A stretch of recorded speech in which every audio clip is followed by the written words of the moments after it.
It's not pre-recorded.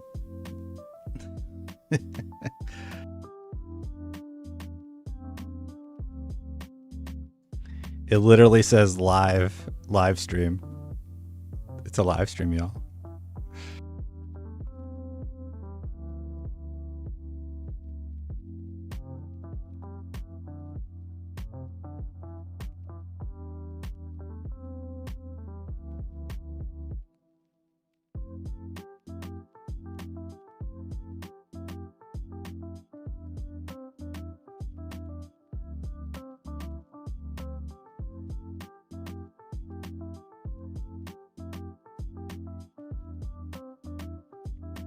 What's going on, everybody?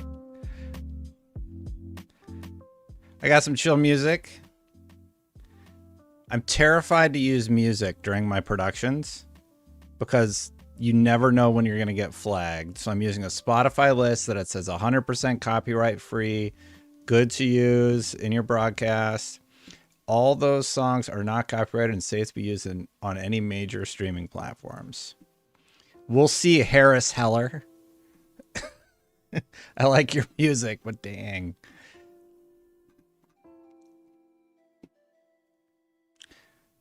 How's it going, everybody? So today we're going to do our thing. Here's what we're going to do. We are going to go over the last week. Let's start with the good news. Heading to Costco, Sean. I went there yesterday. Yeah, I need some bagels. No, I made bagels the other day. They were great. A little tired today. All right, let's get into it. So next week, we have a very exciting week. If you're an Xbox fan, you know what I'm talking about. I got to figure out.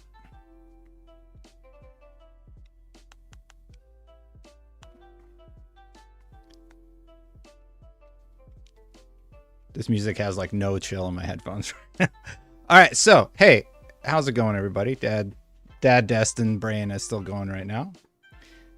They got rid of the churros. It wasn't a rumor. The churros are gone. They just have $3 cookies.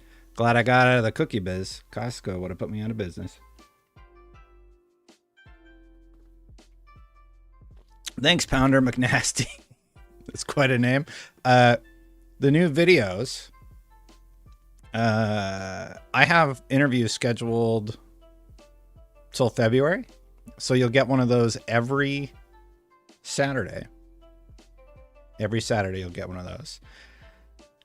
That is the plan. I am live, Thanaros. So the reason I'm a little late today is because kid stuff, but also you'll find out, Pounder. You're gonna find out. Ooh, I should ask Mr. Matty. I haven't asked Mr. Matty yet. But I have like a whole bunch of people. I can spoil a few. Would you, chat, do you want me to spoil a few of the upcoming guests, or do you want to know in the moment? Like, do you want to be surprised? Surprise? Type surprise for surprise, or tell me now, damn it. I have 2 or 3 confirmed. Spoil. Okay. Well, there's only like 100 people here. So the next few guests, Paris is confirmed, Alana Pierce is confirmed, and Tom Warren is confirmed.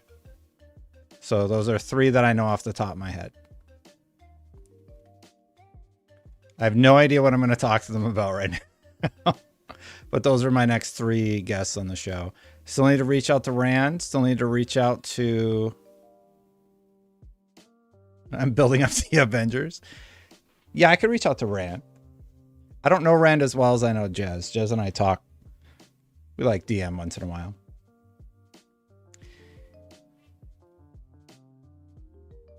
Just chatting with chat at the beginning here for a little bit. You know what? Let me check something really quick.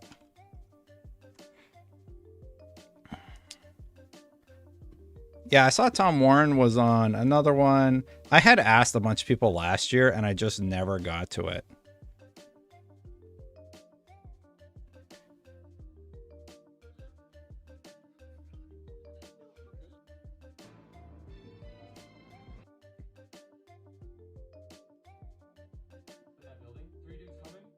All these are auto playing audio, so.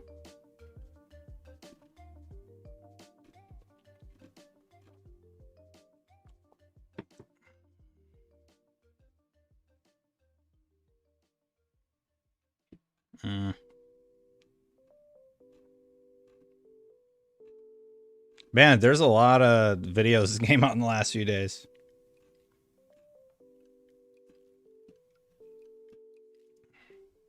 Sorry, I'm just looking to see if there's anything else I should queue up.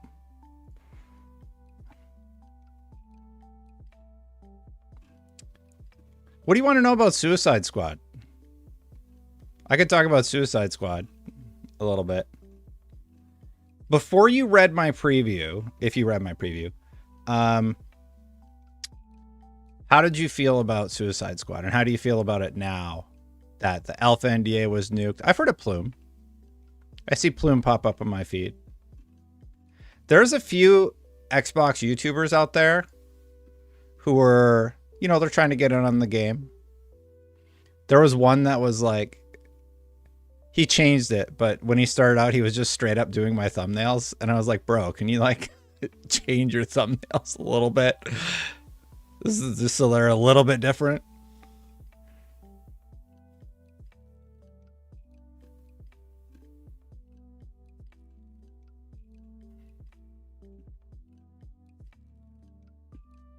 Yeah, I'm not seeing anything jump out at me right away.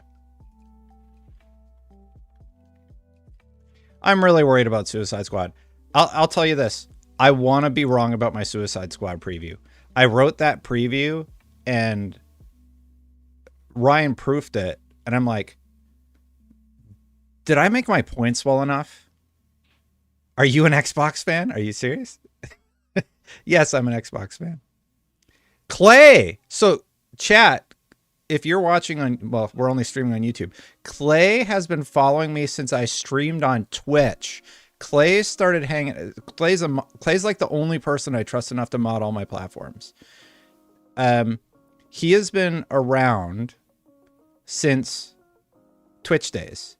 Now, if you follow me on Twitch, I think it's twitch.tv/Destin. I stopped streaming about the time I had kids because it's a lot harder to do this with children.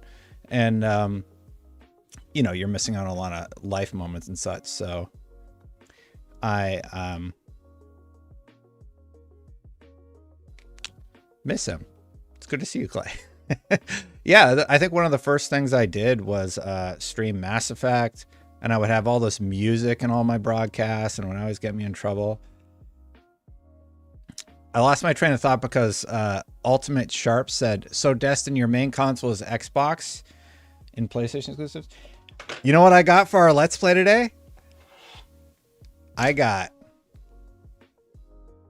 the Indiana Jones video game. That's what we're going to be playing a little later. That's right. Indiana Jones and the Emperor's Tomb, straight from Blockbuster Video. They shipped it to me in a Blockbuster Video case. This cost me $17. So I hope I get some super chats today. There we go. I can offset my production costs of buying this game. Top Fever, we do need a new Gears. You're right. Well, it's nice to know right away that the text-to-speech thing I spent all that time setting up isn't working. Oh, did I turn it off? Maybe I turned it off. I'll turn it on and we'll see what happens. We got like 200 people watching. My streams are super chill. I did not come as production prepared as I normally do. Let's get to the news of last week. I was just hanging out chatting with people. Oh, it worked. We need a new Gears this gen. It works. All right, super chats appear. They're all screwed up though, so I'll just apologize now, but the messages appear. Oh God. Let's see. Browser, add existing, tips browser. Boom. I have no idea what's going to happen. Yeah, I saw it, RP. I did see the thing RP is talking about. I probably shouldn't talk about it, But it was pretty funny. Obviously, yeah. It's the weekend. I saw that happening. I'm like, it's Saturday. Just, that's not my problem to fix anymore. I give up.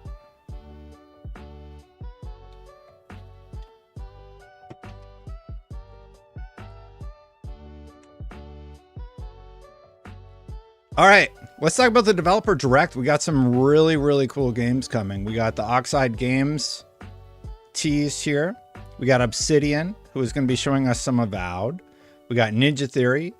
And I traced this outline of indie from Machine Games, and that's what I'm using for the thumbnail today. It's like, what are they teasing? And just to recap, what I like to do is Sunday is a day of reflection. And we reflect on the past week. We reflect on the past week. Hey, Victor, good to see you. Xbox to present Developer Direct returning on January 18th. You're about to get an exciting look at some of the incredible games ahead with Xbox as we present a new edition of Developer Direct. Thursday, next week, Thursday, January 18th, I am going to be on IGN. I will be on the, I think we're just doing a post show. It's like reacting to all the news. I got all these tabs ready for y'all today. We know we're going to see Indie, Avowed, Our History Untold, and Senua's Saga, Hellblade II. Indiana Jones game, we're going to see gameplay. 10 minutes of gameplay. Let's read what they actually say. Indiana Jones game Machine Games, the award-winning studio behind the recent Wolfenstein series, will reveal their upcoming Indiana Jones game, an action-adventure that puts players in the leather jacket of the legendary archaeologist. Developer Direct will showcase more than 10 minutes of the game and developer insights, including details about the game's setting and story, how fans will actually play as Indy, additional details from his next-gen globe-trotting adventure, and the premiere of the first gameplay trailer. Well, we got an early look at this game back in the Xbox era, the original Xbox, and we're going to be playing that a little bit later. That's going to be my Let's Play for today. I hope I can figure out how to make it work, because I didn't super prep, so I might just be playing off of the off of the like latency laden 4K thing. Avowed, the team at Obsidian. Ooh, you know what? We could play Pillars. I could show you all why I like Pillars so much. I still have that installed. It's just 10 minutes of Indy running away from a boulder. It's like one of those infinite runners, Clay. The team at Obsidian will share the first deep dive into the gameplay experience fans can expect in Avowed. What's chat's rating on Avowed? Like, how excited are you or not excited? I think there's thumbs up emojis. Oh my goodness. So you can spam those. Or just give me a number. How hype? What's your hype level for Avowed? 8. I think 8 is a healthy level of hype. 5, Aaron's like right in the middle of the road. I see a couple 10. Some people are very hype. I think I'm in that 7-8 range. I definitely came around on the art style. I'm with you, Ultimate. I'm not sure about Avowed. Scores all over the place for hype level on Avowed. I agree. I'm not really sure what to make of it, but I am excited. I am excited about it. How's the music to dialogue, by the way? I'm hyped because I'm an RPG fan, but I wonder how much RPG elements are going to be in there.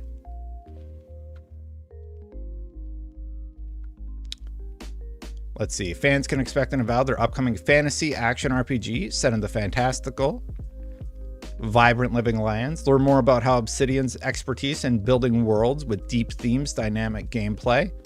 Audio is well balanced. Nailed it. Thanks, everybody.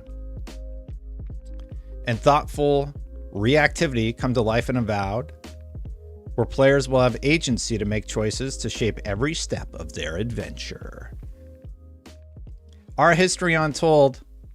I'm gonna bring up a trailer, because I bet a few of you don't know a dang thing about Our History Untold. I don't know that much. I've watched trailers and such. We're gonna watch the trailer together. Let's give Oxide Games a little bit of hype. Oh, I gotta pause the music. Got music going over here. 1 second.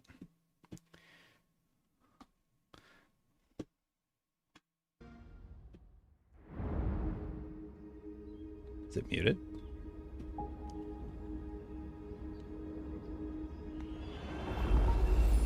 This is the right trailer, right? Okay, so we know it's an RTS.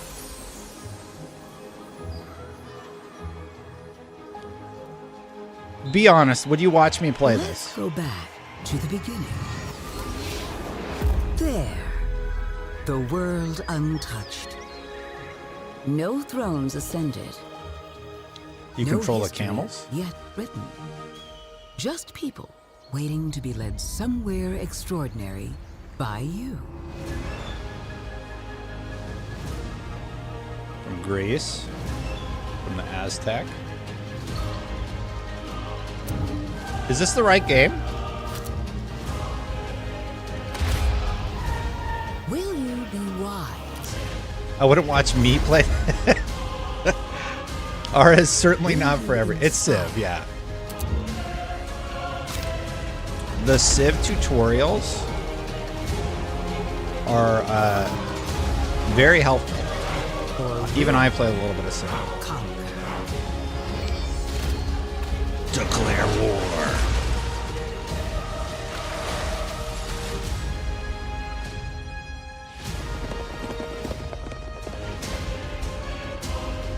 However you choose to change the world, one thing is certain.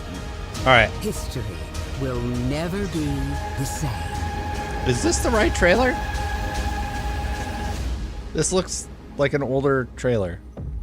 Nope, it's the right trailer. Okay, so my personal hype level for RTS games, like I might try it, right? What is your hype level? Hype level a solid 3. 8. God Emperor is really into Aura History Untold. Yeah, pretty low hype for Aura. So pretty high, like even the skeptics are like in the 6s and 7s for Avowed. For Aura History Untold, much more contentious. We got some love in there. Metallica, 9, hype, love Civ, will try and Game Pass, Pounder says. Yogi Wolf Studios, 10, -4. Yeah, it's all over the place. It's all over the place. People who are into RTS, they're into it. They're feeling it. I play Civ. Yeah. Okay. There's definitely an audience for it. Here's what they say. Here from the leads. I'll do my announcer voice, okay? I do this with my son sometimes. We read stories. It's really fun. Someone drop a 50. I'll take off the jacket if you drop 50. Alex, we're playing the hotly anticipated Indiana Jones game. At least it was hotly anticipated in 1997 when this probably came out. From Blockbuster Inc. Right. When did this release? Copyright 2003, LucasArts. All right, what do we got here? Our History Untold. Here from the leads at Oxide Games, a studio found... Oh, I was going to do the announcer voice. Sorry. Here from the leads at Oxide Games, a studio founded by veterans of the strategy genre and the creators behind classic strategy titles, including Civilization V, as they unveil exclusive new gameplay and share more details about the inspiration, key features, and road ahead for their upcoming historical grand strategy game. My VO is pretty mid. That was VO Destin voice. I was just messing around a little bit. We got to get the stream beats back on. Get the chill stream beats. And then we got Senua's Saga. Hellblade II Ninja Theory takes us behind the scenes at their studio in Cambridge to give us some insight on how they are crafting Senua's Saga Hellblade II. The team will speak to the ambition and meticulous care involved in creating Senua's journey of survival. Austin, dropping a $5. You think Our History Untold will top Age of Empire? I'm Music too loud. I'm not super knowledgeable about that genre.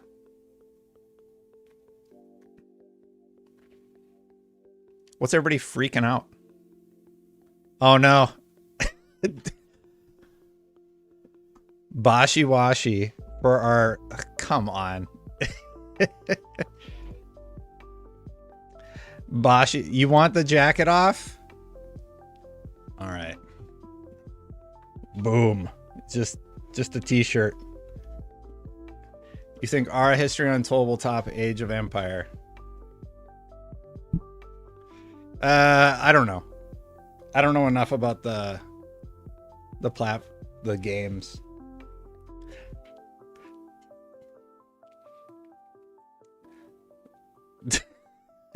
That's as far as I go, everybody.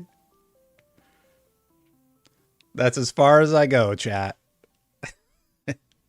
You know what we're going to watch? We're going to watch the Hellblade II trailer now. Alex is here. Thank you for the tips, DeJuan Austin. All right. Let me cue up this video really quick. I don't know how long I keep that jacket off. I got the air conditioner going. Let me make sure this is the right one. Game Awards. Yeah. Okay. A lot of people were giving me crap. I think you're going to get an ad in like 30 seconds. Alex, you could be a mod. I don't know how to make you a mod. Do I got to do it on YouTube?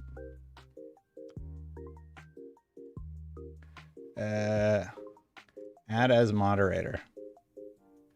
Can review and remove chat messages or put users in timeout. Yeah, boom. There you go. Hopefully I didn't just make a huge mistake, everybody.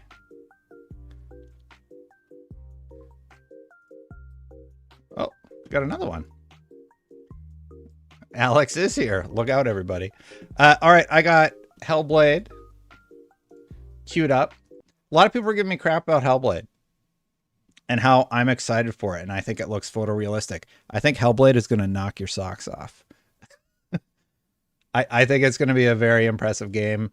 This studio has never let me down. It seems like they're being given all the time they need. Let's hear. I don't know you on Sharp, so no, you can't be a mod. Sorry. I've known Clay for like... I've dreamt of this. Forever, for like 20 years or something crazy. This place of fear and fury. Do you hear it? Yeah, we need a date. Lost ones.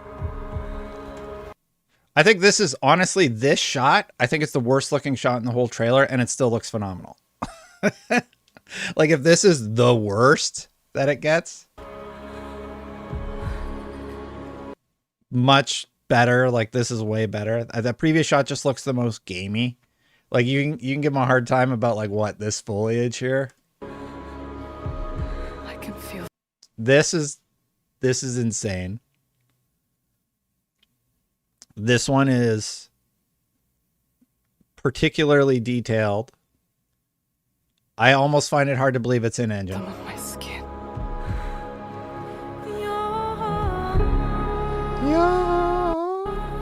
Each death. I like it. Inked in blood. Like, look at that. That just looks like a person. It's insane.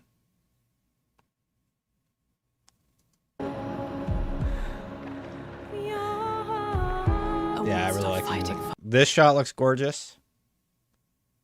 Sorry if this is annoying. I'm so impressed by this trailer, and the only people who I feel like are talking about are like Digital Foundry.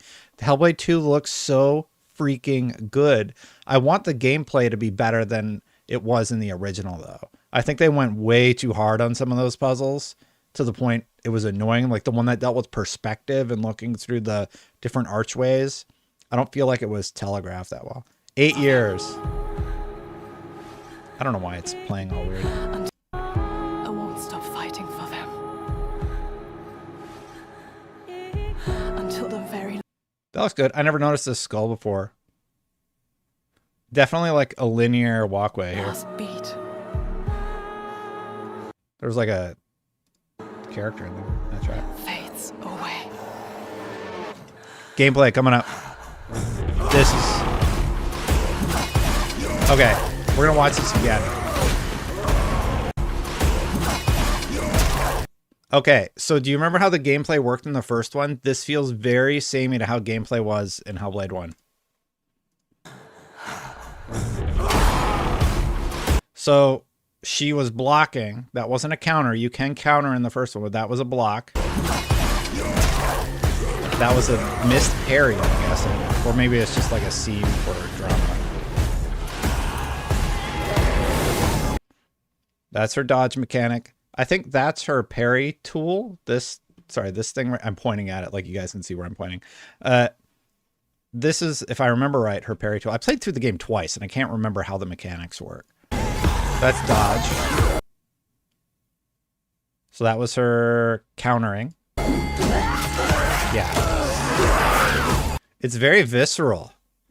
Like the gameplay changes are much more visceral in my opinion. Like you can hear the flesh going and things like that. Ooh. He's fine. You want the truth. All the lives inside me tell me to let go. The shadow will always hang over me.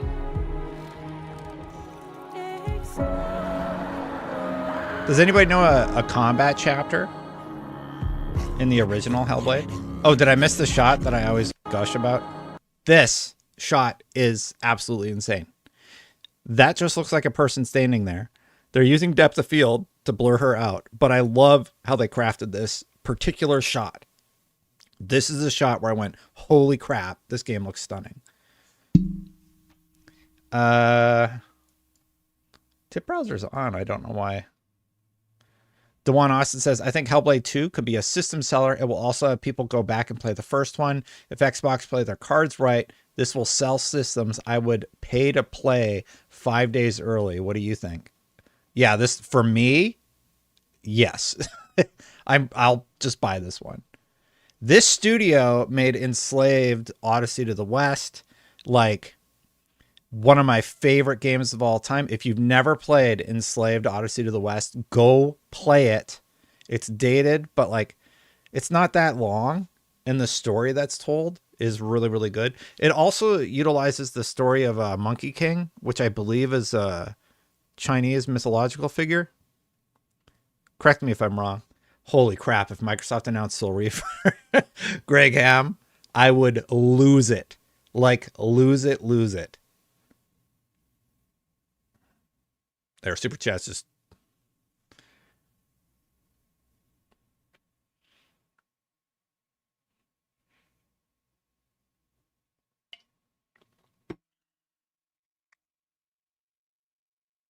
I agree. I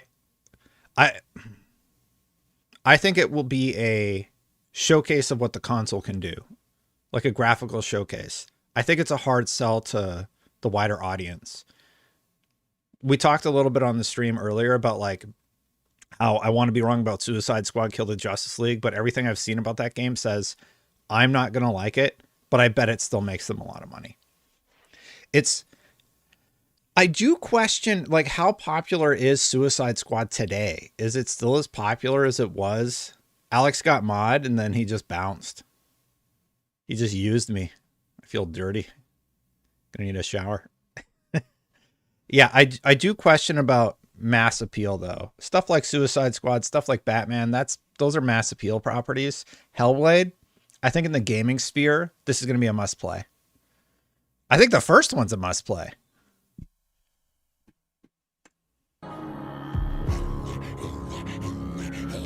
I love it when people are like, Destin, you got to reach out to you got to do your job better. You got to like call Microsoft and ask them all these random questions that mean a lot to me. It's like, is that how you think it works? You think I could just like pick up my cell phone? Hey, Phil Spencer, Hey, how's it going? Yeah, Twitter user has been messaging me this thing, and do you have any comment? Oh, a super juicy comment that I just got the exclusive. No, they just say no comment. That's all they ever say.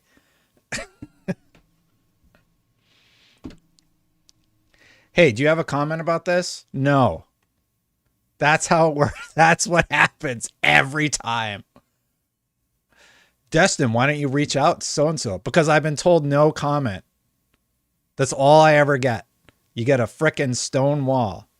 And I've gotten it since I asked Capcom directly. I'm like, hey, you're charging an unlock code to let people play content that's locked on the disc. That was back in the 360 era. You know what they said? No comment. Yeah, nothing. You're never going to get anything. That's not... Anyway, back to Hellblade.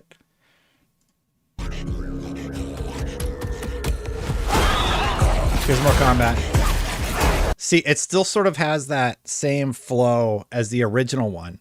So I am curious how Hellblade combat has evolved. Because to me, this looks very similar to how the first one played.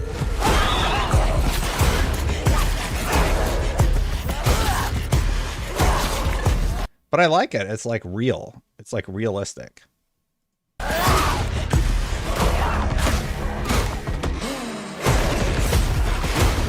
People are like, oh, it's going to be as good as God of War. It's not going to be anything like God of War. It is going to be drastically different than God of War. This is based in like it's based in her subconscious really, but the real world rules apply. So like when you hit somebody, your blade slows down and yeah, things like that. So no, it's not going to be anything like God of War. It's going to be much, much different. Oh, Hulk Ultimate Destruction. That's a good callback. Oh, my audio's like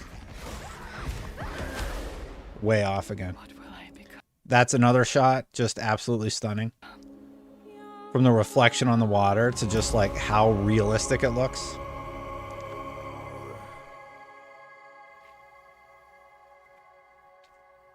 People don't DM me leaks. Hey, if you work at Xbox and you're watching me my live stream, can you DM me all the secrets? I'd really appreciate it. You send Tom Warren all the emails. I asked Tom Warren, I'm like, how do I get CC'd on all Phil's emails? Because apparently you get them all. Jimmy, I'm reacting to Jimmy the Gamer, who said, Destin Special Nick on the Xbox Era podcast got a DM telling him about a game coming to Xbox that, if true, will set the internet on fire and cause a lot of drama. What could it be? Jimmy, when did that happen? Like, do you have any more details? I didn't see that one. I did see the comments about Contraband, though. Anyway, well, Jimmy responds to that. What's the hype level in chat right now for Hellblade 2? Mine's like 9, maybe 10. No, my hype level's 10.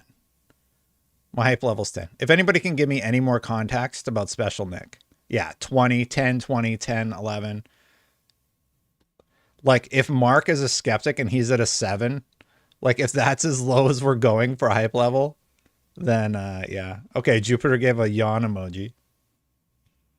Yeah, even the skeptics are, like, in the 7s and 8s. Heavenly Sword, another good callback. Day June Crawford. Yeah, 2024. I think Xbox is going to knock it out of the park in 2024. And we haven't even heard about the Activision stuff yet. The range of responses, the lowest hype level for Hellblade 2 was a 7 from one person. The average range is 8 to 3,000. So anyway, those are the games. Do you want to watch the Indiana Jones trailer? Is like nothing. We could watch that too, I guess.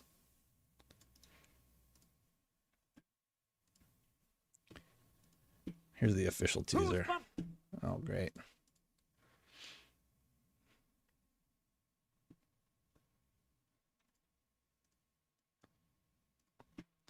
I don't even think Bethesda has the frickin' Indiana Jones trailer up on their site. But anyway, here it is again. You can see the books. Oh, look. They had the word circle in the teaser trailer that came out like 5 years ago. Ancient Circle. We're going to talk about that in a second. Rachie, yeah, finally, right? And that's your 20th super. Thanks, Rachie. I appreciate it. Supers aren't popping up here for some reason. They only pop up on the other one. I don't know why. All right. So. Oh, they're there.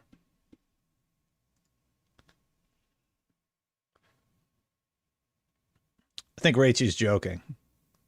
But yeah. Perfect Dark, anybody? This is the whole trailer. It's a clock. And it's... I'm getting to that, Assassin. Machine games. You can sort of hear the music kick in. Oh, there it is. It's the hat. Ah! That's it. That's the whole trailer. Yes. Yes. I saw that. I don't think South of Midnight's ready. Oh man, what if Avowed?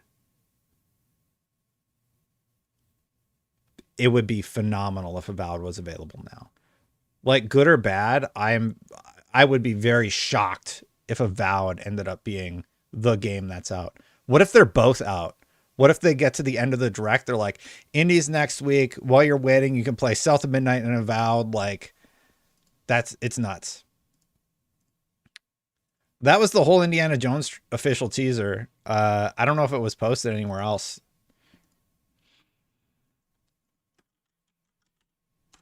IGN is the only one that comes up. GameSpot has one. It has 66K. That's really bad. I don't see like Bethesda, Lucasfilm. No, that's the movie trailer.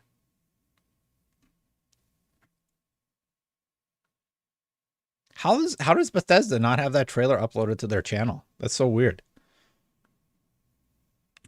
Real. There's no way. I gotta look. I'd be very, very hyped though, Assassin. Indiana. Yeah, they got nothing. Look at this. That's what's on Bethesda's site. Elder Scrolls and Marvel's Blade. That they also got uploaded late. Pal World looks cool. You can capture humans and make them fight. Such a silly premise. Okay. Let's get to the rumor stuff. Because it was brought up. Let me find it here. I can't remember where I put it. But there were a few rumors. I never saw more about the special Nick thing. Jimmy, if you could find that. Oh, yeah. Here's the Indiana... Well, we were talking about Indy really quick. Indiana Jones and the Great Circle. That was the game that it was. Matt Booty said back in June that State of Decay 3 and Perfect Dark will get new trailers in the next 18 months as of June last year. So basically confirming we'll see more in 2024. Indiana Jones and the Great Circle and Lucasfilm had registered several domains. You can make this a little larger so you can actually read it. And that's it. Oh, Xbox gamers are trending. Super excited to read what that's about. Yeah, so the game is called Indiana Jones and the Great Circle. But there were some rumors. Unofficial producer Idle Sloth. Oh, yeah, and in terms of release cadence, seeing we're on the topic. According to Shinobi, Indiana Jones is set to arrive sooner than expected. If you knew when it's coming out, not really. India is shocking, really surprised. We will be seeing that already. If you knew when it's coming out, not really. So he's basically saying it's imminent. It's coming out like any time now. Which is kind of crazy if you think about it. Here we go. So here's the pre-installs. Update: South of Midnight, Towerborn, Avowed, Starfield, Clockwork Revolution, Forza Motorsport are also now available to pre-install. Oh, wait, Forza Motorsport. I mean, that's out. Why is Forza notable? Oh, this is from June. And then, wait, why did he retweet it today? These are from 2023. So those have been out for a while, I'm guessing. This popped up on Idle Sloth's timeline. So those have been available for pre-install for a while, it sounds like. Because this tweet is from 2023.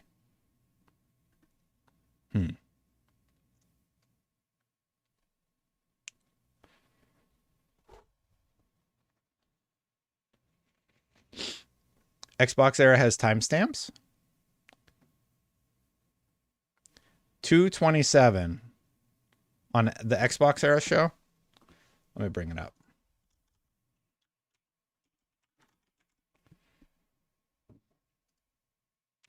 Oh God. They have a website. All right, 16 hours ago, Xbox Era said something at 2:27. We'll bring it up.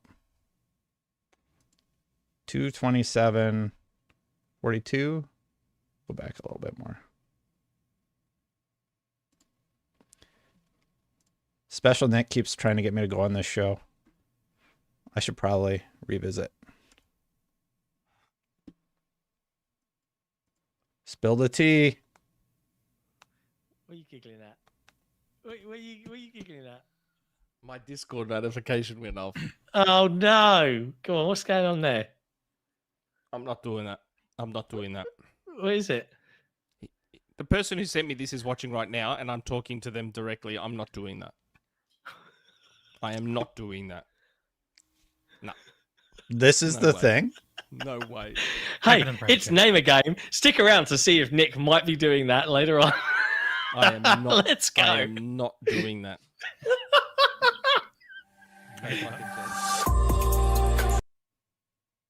What? 2:27:40? Is this the wrong one?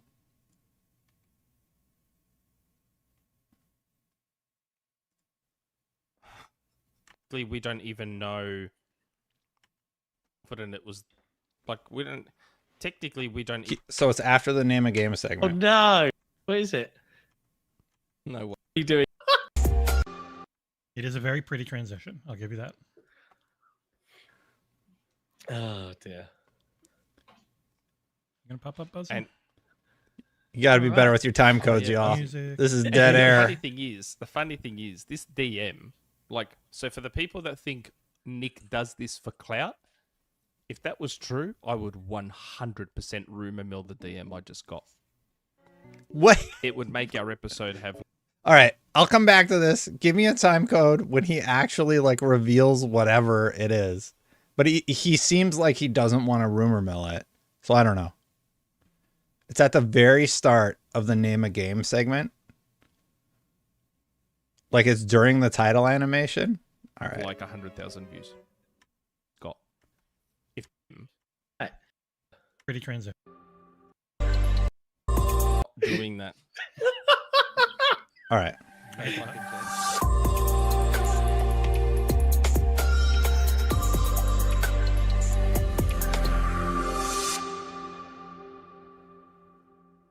Oh, good. Does look good. It is a very pretty transition. I'll give you that. There's nothing there. Just keep watching. Okay. The funny thing is, DM, it's true, I would 100% have like 100,000 views. Oh. It would make, if I went with this rumor mill, it would make this episode explode. Right. Whilst And I'm I'm still not doing it. whilst I'm introing Name a Not doing Game, it.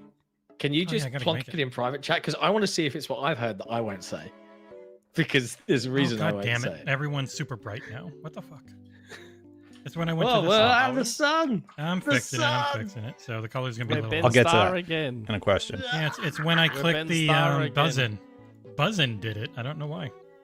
Buzzing, that and game now- code and no now longer we're all- exists. Yeah, It yeah, was We're all a code. SDR. Just timed out. tell me what the rumor SDR. is. I don't just want to watch their live broadcast while I'm doing a live broadcast. Sorry. Do I think they're going to go third party? No, I do think some of their games are going to come to other platforms.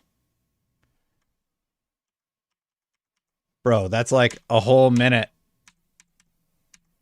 later. All right, let's try this. Last chance, Jimmy. Get me wrong. If I went with this rumor mill, this episode would absolutely explode. And yes, it relates to Xbox, and yes, it relates to a game coming to Xbox. But I ain't doing it. Can you put it in private chat to see if it's what I've heard? Doing it. Put it in Not private doing chat. it. And Jesse, can we have a buzzing code, please? It's in Oh, there private it chat is. already. Not doing it. Yeah, yeah. They turn HDR on or something? Oh, Not jokes, doing jokes, it. jokes. No chance. You want to watch the Halo Season wanna 2 see it. trailer? Not gonna have the smoke coming on that one. All right. Well, I don't know what Nick's talking about. Something's happening and Nick's excited. Come on, dude. That's a nothing burger. That's nothing.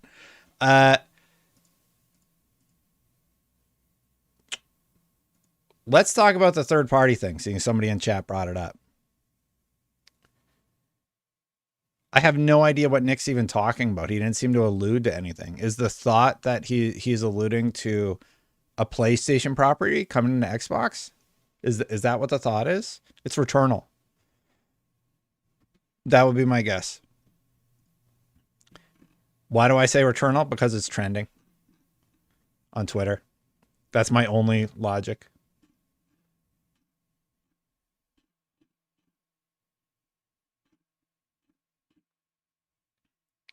That would be super weird.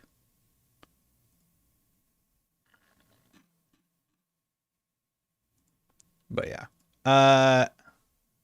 Let's talk about this little third party thing. Everybody keeps asking me what I think about this. Source, Xbox has considered bringing hit Sea of Thieves to PlayStation. I did a story about this last week. It says, Microsoft has looked into launching its hit Xbox and PC multiplayer pirate game, Sea of Thieves, on PlayStation, a source familiar with plans for the port tells GameFile. Looked into. That doesn't mean it's happening, but they did look into it. And this came on the back of the Hi-Fi Rush rumors. Also coming. I can't watch, this is so stupid. I can't watch anything from Rockstar because they flag you for copyright and they take the monetization. And I can't watch any trailer for Halo because I did that. I did like a reacts to the first one and I got flagged for it. So, all right, I just won't help promote your content. That's fine. Halo Season 2 is like whatever. I don't know. I really did not like the direction Season 1 went. Sea of Thieves going multi-platform makes a lot of sense to me. Xbox has been very clear about how multiplayer games built around communities going multi-platform is totally fine with them. They bought Minecraft. They didn't make Minecraft Xbox exclusive. This would be going the opposite direction. I have no worry about Hi-Fi Rush and Sea of Thieves going multi-plat, like at all. It's like 0% worry. I think we know Sea of Thieves is around 30 million. Maybe Totilo talked about that in this article. I can't remember. But here's what it says. Microsoft previously released 2 externally developed games. I want to get my stream beats going again.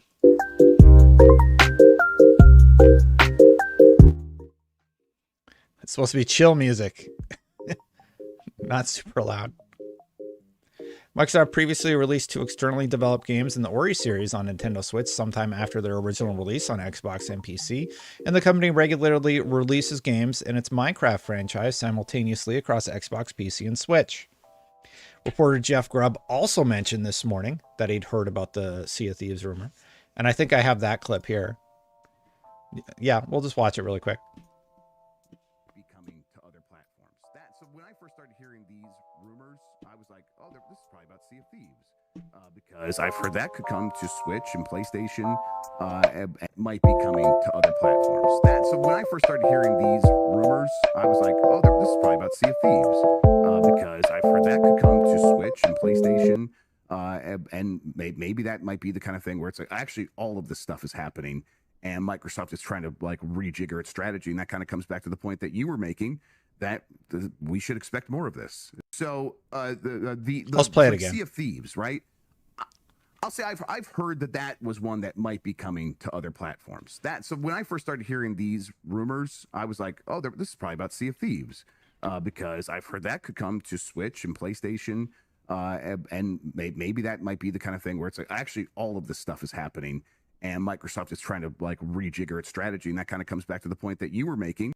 So Jeff Grubb's heard it. Steven Totillo's heard it. I think it's sort of a nothing burger, personally. Like, and like people were like, the PlayStation fan base was like trying to meme me. I know you paid $50 for me to take off my jacket, but I'm freezing. I did it for back to political videos. Okay, Jupiter, have a good time. Sorry, I'm not really bringing the drama today, besides to say I don't think Hi-Fi Rush and Sea of Thieves going multi-plat is particularly compelling news. From my perspective, I know fans are really upset about this. They think like it's indicative of Microsoft's strategy going forward, bringing everything third party. I'm just not worried about those particular properties. I don't know. I just don't care. Like, if I'm honest, I don't care. Hi-Fi Rush is a bad look. How many copies did Hi-Fi Rush sell?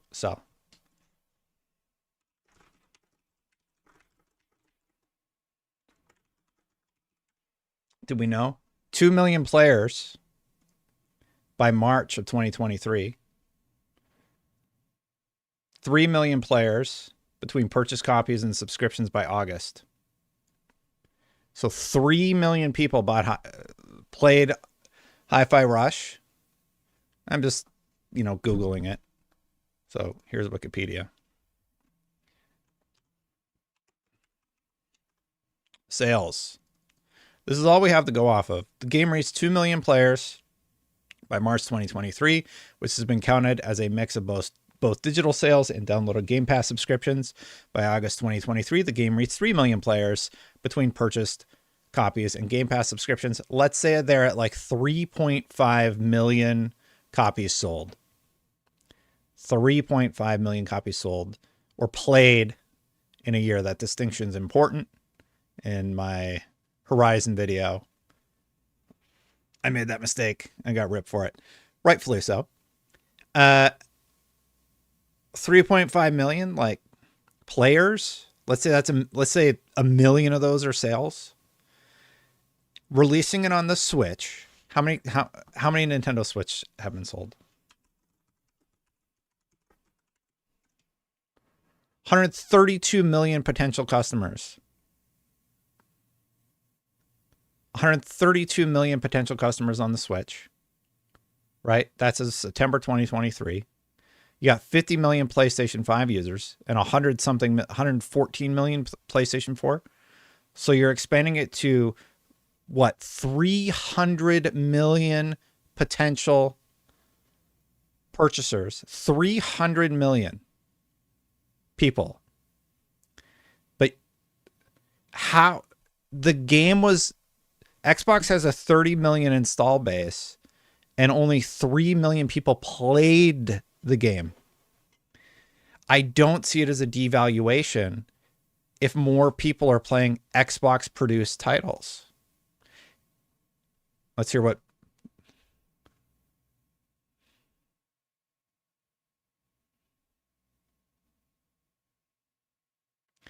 I don't see it as brand damage.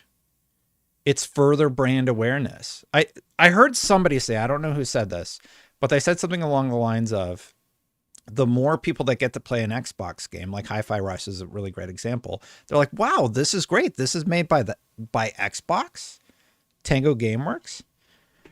Wow, maybe I need to get an Xbox and check out what else they have. And there's this strategy in business. It's called a loss leader. And I think Hi-Fi Rush is a loss leader for them. So you're bringing new customers into your ecosystem by a year after it was exclusive on your platform, releasing it multi-platform to 300 million potential new customers. So Xbox has 30 million install base. Hi-Fi Rush came out on PC also. So like, let's say 2 million people played Hi-Fi Rush on console and 1 million played it on PC. It's probably flipped, right? How is that brand damage if I'm bad at math? What is that? 10%? Let's say they're all console players only and 3 million people played it. That's not even purchased it, right?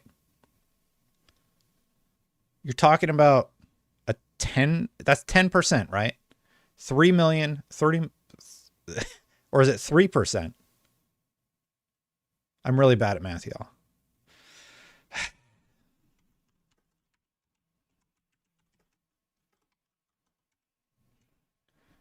Three out of 30. I think it's 10. I'm really stupid. Yeah, it's 10%. Math ain't mathing. Okay. NG says 500K sales on Steam. I'm just saying, you take this little game that has 3 million players, let's say 1 million of them bought it on PC. Well, yeah. 500,000 sales on Steam. I do not think Stalker 2 is going to be shown at all. I've seen that question asked a few times. No chance for Stalker 2 right now. So anyway, let's say now you expand that game to 300 million potential customers for Hi-Fi Rush, and you get that same 10% conversion rate. That's 30 million more people playing Hi-Fi Rush. Or let's say you only get a 5% conversion rate.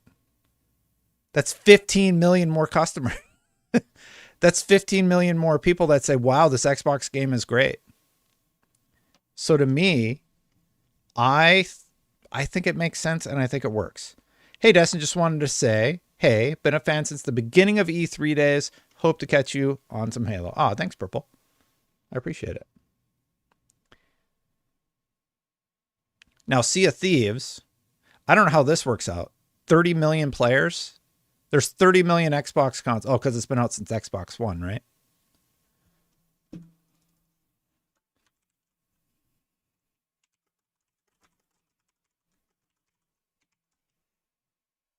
So the Xbox One, oh, it's VG charts. I don't like to use them because they've been wrong.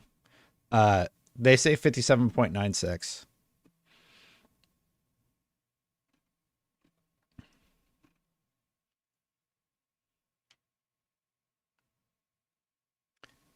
Does everybody like the super chats, by the way? I added it. I need to clean it up. I didn't even know they would work, but they're working. So yeah. Put everything on everything. Who cares? You get Game Pass. You don't have to buy anything. The value argument's still there. Hey, did you know you could have played this game on Xbox? How can he be this deaf to differing views? I'm fine if you don't agree with me. Mesh, you don't have to agree with me. I'm not saying you're wrong. I'm just explaining my perspective. People seem to like the super chats.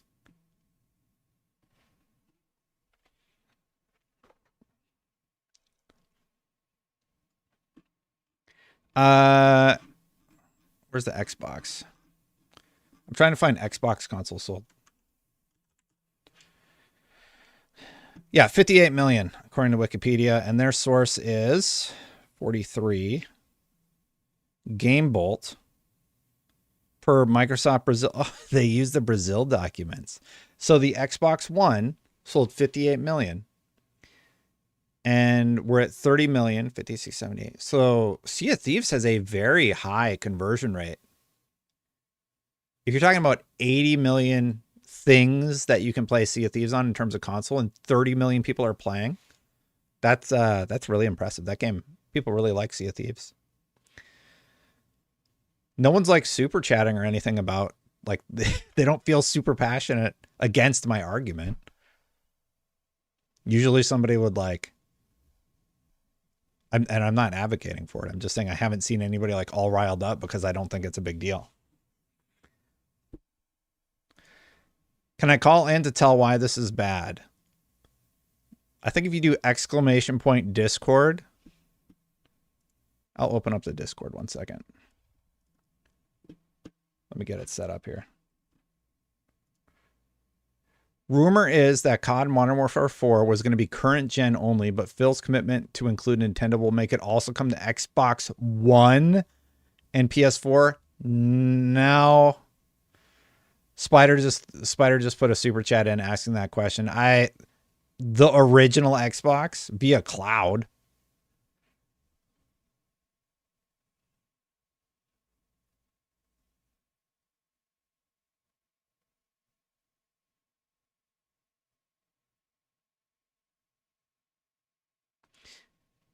No, I think that's not believable, Spider. Dead Planet's got a super chat in here. He says, when you had Colin on, it was a great discussion. I think you hammered on his nurtured studios argument well. Do you stand by what you told him? I don't remember what I told him, but thanks, Clay. But yeah, I think it's a little bit of nonsense.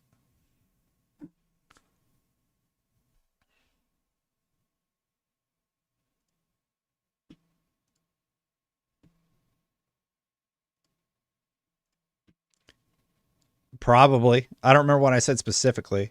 You'd have to like tell me what I said, and then I'll be like, yeah, I still think that. So if you want to call in, go to Discord and you click into the calling in. So RP, if you want to join, Clay just posted a few times maybe, but yeah. Clay is also my Discord moderator. I totally lost. You got churros today? I was there yesterday and they had cookies, Pepsi, man. This is the real story. P.S. I started your stream over. Pepsi, man. I'm very disappointed that they got rid of the churros. My son loves the churro.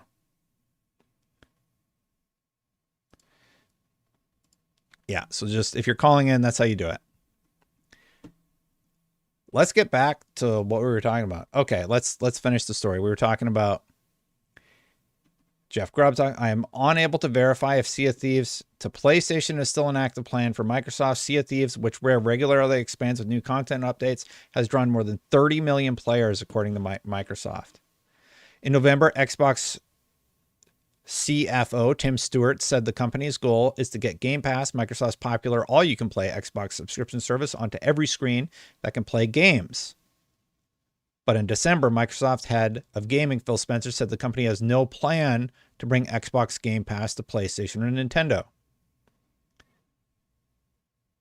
I don't agree. Why have journalists and commentators banged on about Xbox needing exclusives? Then all of a sudden, it's not a big deal. They still have exclusives. Like Starfield still, the big ones are still exclusive, right? Anyway, in 2019, Spencer told me that Xbox games arriving on competing platforms would ideally be a part of a connected ecosystem. In that regard, he cited Xbox Live, not necessarily Game Pass. Yeah, Mighty Guybrush. Also, like, did I ever say that exclusives were super important? It would be really exciting if they were exclusive for Xbox. And I do think exclusives are important. They still have exclusives. When did Sea of Thieves release? Like, if you're talking about a game going multi-plat like a decade after release.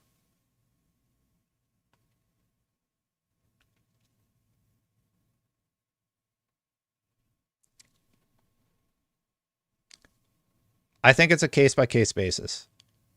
I think if it was Starfield and the next Elder Scrolls single-player experience, and like if Avowed was multi-plat and Hellblade was multi-plat, if all of these things were launching multi-plat, I think that would be notable. There's a huge revenue stream that's going to be coming to Microsoft and Xbox via third-party games. Diablo, all that revenue is going to Xbox, no matter where you play Diablo. All the revenue from World of Warcraft, all the revenue from any Activision game, Call of Duty. PlayStation has to pay Xbox billions of dollars now. They literally are giving them billions of dollars because of their contractual obligations. And Xbox is like, yeah, put it wherever you want because we got our money off microtransactions in the game. And y'all know I hate microtransactions, but still. So another big part of the reason why I do think console exclusives are still important. I think everybody's making a big deal about console exclusives that have been out for some time and are less. Well, nobody called in the Discord, so I tried. They're less compelling several years after launch. I do not think all games are going third party. That would be Xbox just getting out of the console biz. Right? And that actually, I don't even think that's true. I don't think they get out of the console biz either. Anyway. So we covered, I'm just going to close those. And here's an analyst who said, braving the discourse to say, in my opinion, if the current rumor of the now Xbox exclusive going to Switch is true, it will have absolutely zero impact to the sales curve of either console. It's not going to do anything for PlayStation or Switch. It's not going to do anything to Xbox sales. Like, yeah. I feel as though everything Xbox does now is for the future. Whoa, I don't know what currency this is, but thank you for the 5th super live chat, Rinal. Rinal's super chat's going to come on here in a second, but I'll read it because it's slow. I'll wait till it does it. Sorry. Yeah, so that's what Matt Piscatella says. Zero impact to the sales curve. Did I bring it up? Boom. They're smaller titles. They're going to expand brand awareness. When the sequel comes out, let's say that's on Xbox for a year.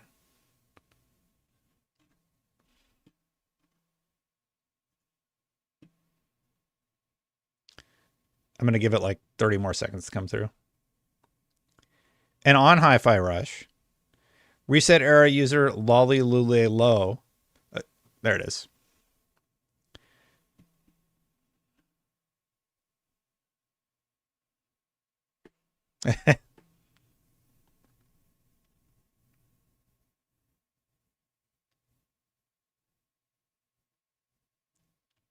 I liked Infinite Story.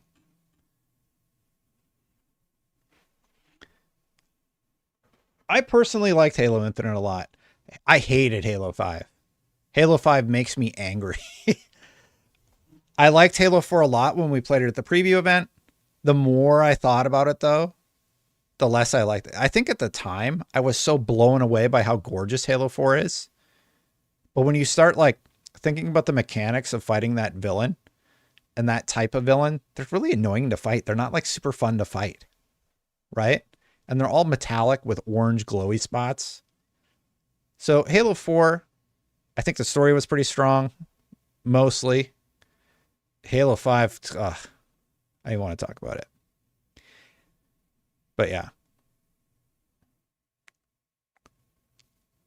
And somebody brought up the rumor again. I think Colt brought up the rumor again that the Battle Royale was squashed. I don't know about that, but yeah. Aw, thanks, Daniel. I appreciate the kind words. So, Lolly Lule Low. Hi-Fi Rush available on Switch, I'll bet, and you'll win. So, that's happening at some point. That's my read. What else we got? Ooh, everybody. I need another temperature read from chat on this one. Final Fantasy 14, the open beta beginning in January, the Final Fantasy 14 coming to Xbox. Is there any hype level for this at all? Am I the only one that's at like a 10? I just think it's, and the reason I'm at a 10, whether or not I play it a ton on Xbox, is because it's just going to expand the Final Fantasy 14 fan base. And I loved that. I played a lot of Final Fantasy 14. I'm very excited that it's coming to Xbox. It's about time. And I think this relationship with Square could bring really, really great things to Xbox in the future. Yeah, people are all over it, like 0. That's our first 0 for hype. Infinite Story feels unfinished. I feel like some of the stuff they were doing with the characters was a little weird. So I'm sort of so-so on the story.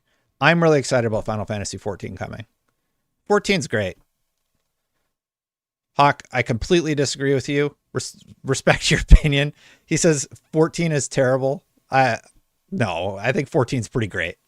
Maybe like the grind today is bad or something, but if you've never played it, then yeah.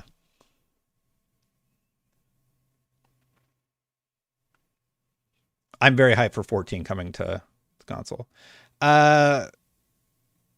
Further news on Indiana Jones here. Indiana Jones game is releasing in 2024, sources say. New Indiana Jones by ZeniMax Media will be releasing in 2024. Sources close to the game tell Insider Gaming. ZeniMax Media's Indiana Jones was first teased in January 2021. Documents released as part of the acquisition. Oh, yeah. I went off a whole tangent on this one. I brought up my document about the other games that I think are coming in 2024. You want me to do it again?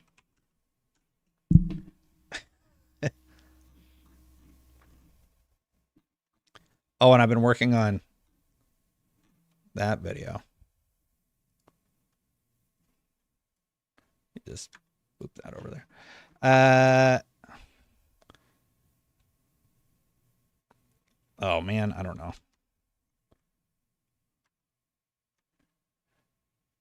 Leak was from 2020.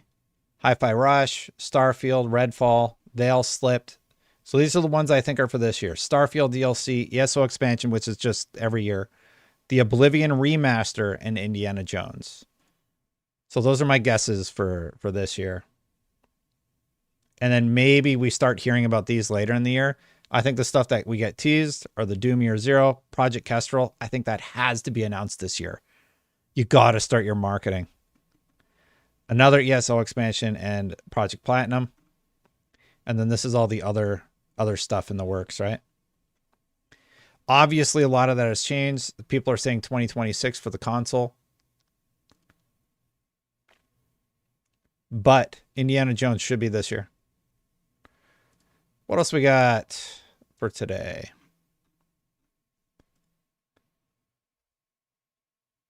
Oh, yeah. I was probably going to make a video about this one. Let's talk about this from Middle Age Gaming Guy. I see chat bringing it up right now.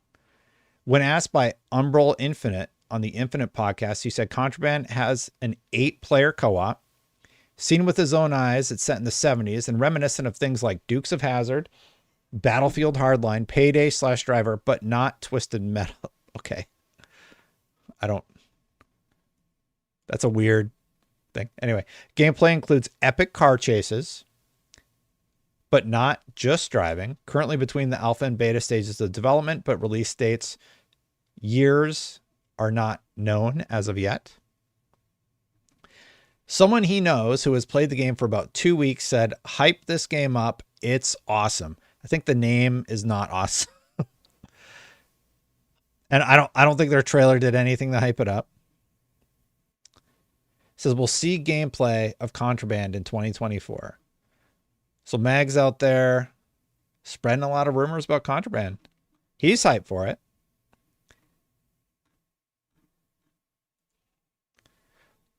Okay, another hype level reading, chat. What's your hype level for Contraband? I'm like a 3. My hype level is very low for Contraband. Yeah. Yeah, if I'm being honest, like maybe 0. Yeah, what is it? Like the trailer is, let's just bring up the trailer really quick.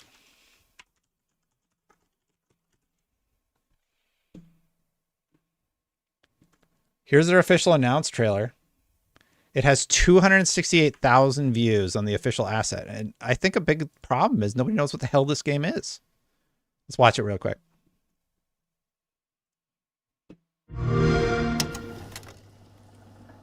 Okay, record player. This is everything we know about Contraband. It's from, I'm going to get flagged if I'm going to play without music. That's a super copywritten song. So we'll just play without music. Yeah. Here. Here.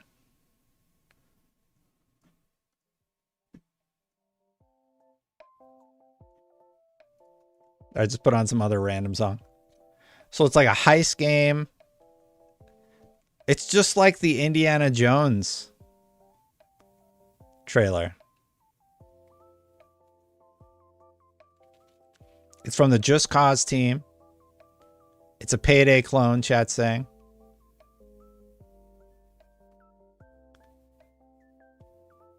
Yeah. This does nothing to get me hyped. Did Mag make this? No, this is the actual trailer for the game. It gives you... So, like, you drive trucks. There's mud physics. Like, maybe they're trying to say, oh, there's a lot of cool mud physics or something. And you steal stuff.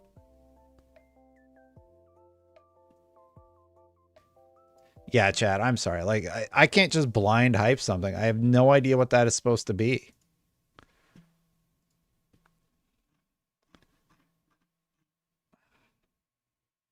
My hype level's so low. Here's what the description says. From Avalanche Studios and Xbox Game Studios, a co-op smuggler's paradise set in the fictional world of 1970s Bayan. Hey, what music is this?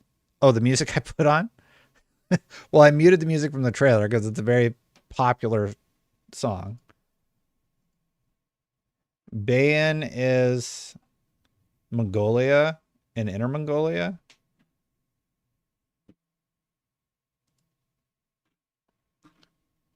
I have no idea where this is. Anyway. Let's see if they have more. Here's the official website. From Avalanche Studios. There's not. They got nothing. This is the whole thing. It's just Stream Beats over on Spotify. If you're curious what music I'm jamming out to. So it's that trailer set in the 70s. There's mud on a truck. What's your hype level? I think mine went down. They have to come back with better marketing. Pal World does look very interesting. -5. Yeah. See, and this is an Xbox-centric channel, right? Like, I know most of the people that watch like Xbox. Okay, we got Andrew Holt. He's at an 8. Good. We got one person that's hype. My hype is, like, so low. I'll give Mag a 1.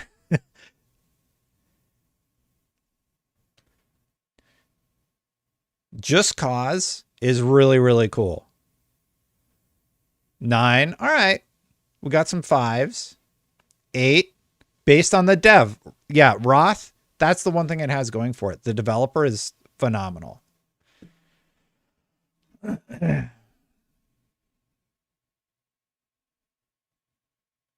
That was just Stream Beats. It was just Stream Beats. It's from Harris Heller. It's some music that you're allowed to use, I guess, in your broadcast. And yeah, there was this clip it from the same show. Yeah, so most reasonable people, unlike myself, are in the 5. Some people are in the 8s.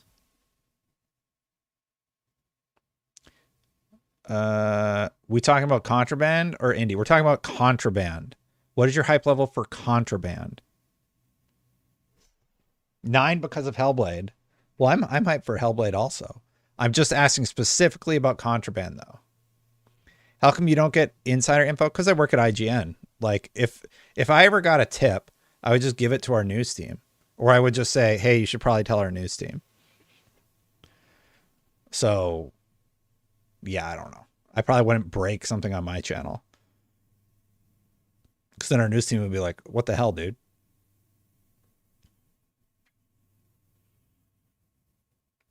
Mostly my channel is just reacting to news. You ever got a tip from a source? Back in the day, let me tell you, back in the day, Destin Legary used to have a little news show where he wore a black jacket and was called Hard News. And it was bad. It was pretty camp. But I did get a news tip once. I had a major exclusive on that show.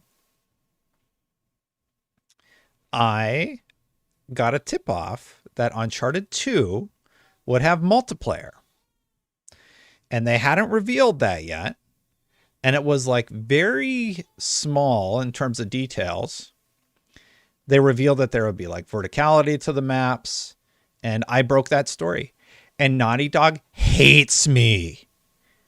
I was told during E3 that I had a dev come up to me and like verbally assault me in front of the crew. Like he started yelling at me.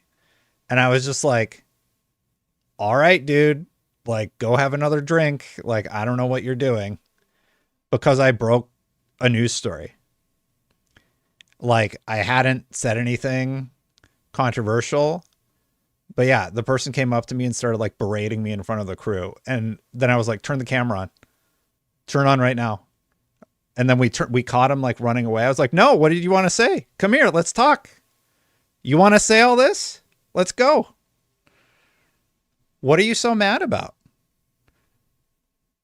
It's before cell phones. Like the iPhone wasn't out yet when that happened. But it was messed up. Anyway, yeah, so I got the Uncharted 2 exclusive. And I was told, somebody said that Naughty Dog put my face up on a board and they would throw darts at it. I don't know if that's true, but I think it was the same source that leaked that story to me. And they said, yeah, they hate you. So, yeah.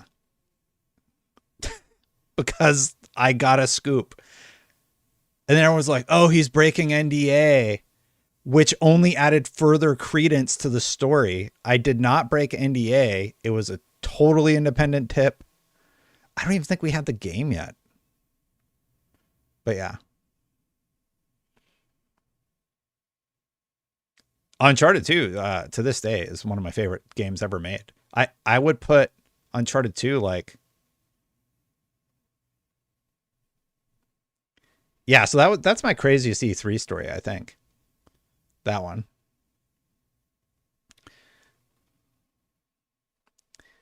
Chad James would tell a story about me doing something stupid at a E3. Like I drank out of a candle once or something like that.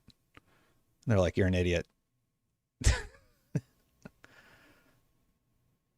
I don't drink anymore, which is smart.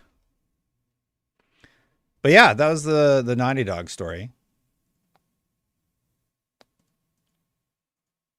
Are we all done? Let's talk about Suicide Squad. Did y'all check out my preview? Because a lot of people were just saying that I suck at the game. And I was trying to illustrate the fact that, and just talking about Suicide, I haven't really gotten a chance to talk about it. I talked about it with Paul. You can go check out that episode. But I think Suicide Squad is very problematic for Rocksteady. No one feels like they were forced to do it. Yeah. No, I can't. Like, I had a beer with Ryan McCaffrey and we got pizza or something, right? And I got the worst heartburn I've ever had in my life. And I was like, I'm done. I'm 40. I'm turning 42 this year. I look a little younger than I am. How many of you thought I was 42 years old? Like, I'm sort of curious, like, how old do I look? I think I still look 30 something, like 33, 34. But yeah, I'm old. Damn, thought you was 16. Somebody keep an eye on Mullah Gaming. Yeah, I'm an old man. Yeah, early 30s. I'm starting to get white hair and stuff too. It's crazy.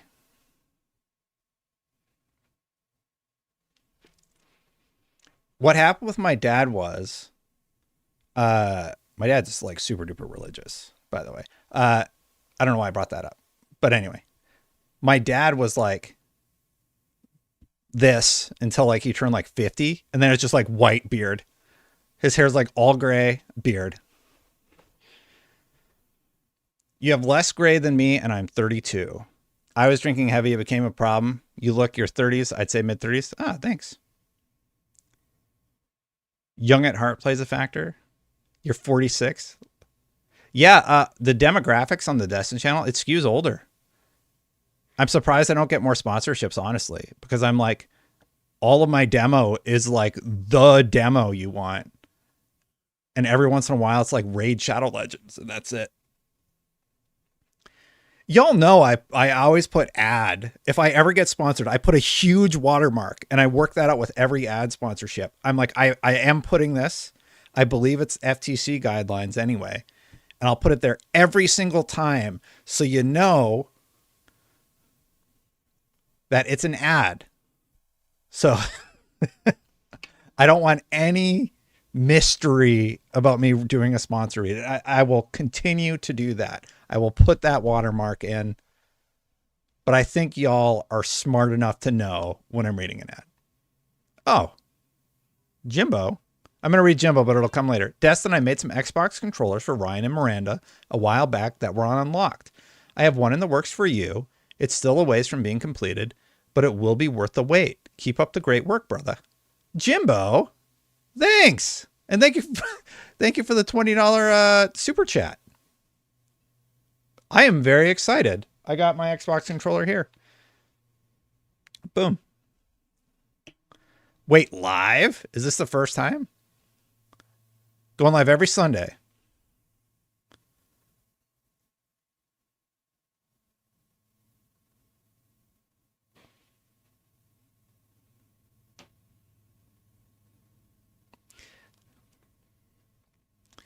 Jimbo, I got to be honest. When I saw they got it, I was like, oh well.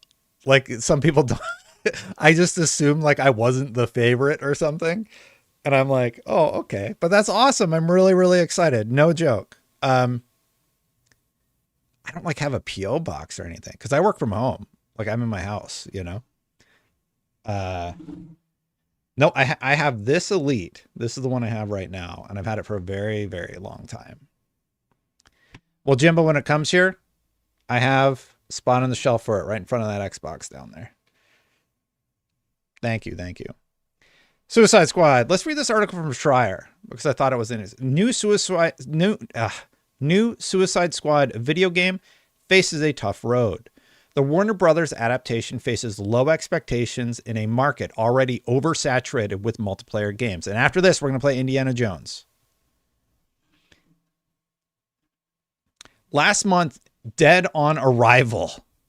Last month in Los Angeles, video game journalists got to play a few hours of the upcoming Suicide Squad game from Warner Brothers. This week, they published previews, and the results weren't pretty. I left the preview event less optimistic than when I came in, wrote IGN's Destin Legary. That's me. Eurogamer lamented that this might not be the superhero fantasy you're looking for. People thought like I was this crazy outlier with the Suicide Squad preview. Everybody talked about, okay, several people talked about how the event had tons of technical issues. It'd be like you'd be playing and your television would shut off, right? So that was like the morning of the preview event. So they replaced televisions. They were ripping out HDMIs and everything. And then finally they got things functioning. And then we're just, you know, we were able to play for a little bit on our characters. Like, okay, we're getting a feel for our characters. Then we break for lunch. We come back and they're like, hey, you can't play on that character anymore. Who do you want to play instead? We have Boomerang or King Shark. And I'm like, all right, I kind of wanted to like play on a character I knew. I'll play on King Shark. And I don't remember there being any technical difficulties, but like the whole morning was just tech issues until like 11:30. So we get 30 minutes on that character that we have been playing on.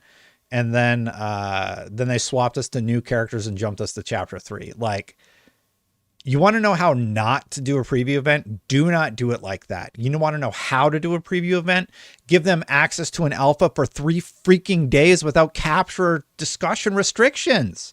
How did this get messed up so bad? You gave everybody on the internet an NDA'd alpha that was a huge chunk of the game, unrestricted access, time to play on the 4 different... Oh. Clay left a huge response in my Discord. Is it in the general?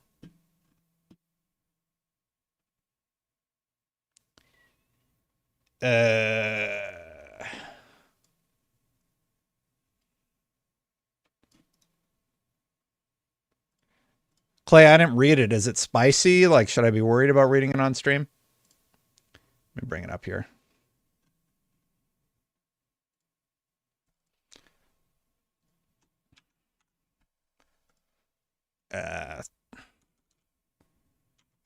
Should be okay.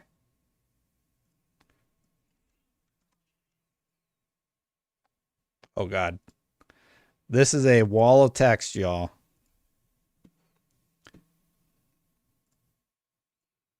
All right, so this is from Mash 9870 responding to the exclusivity thing. I'll finish my thought about Suicide Squad. So, preview event, tons of technical issues. You don't let people like, and I would have played the alpha more had I known. Yeah, I know Greg and Colin, and I've hung out with Greg and Colin and Damon and Justin Davis and tons of people from IGN.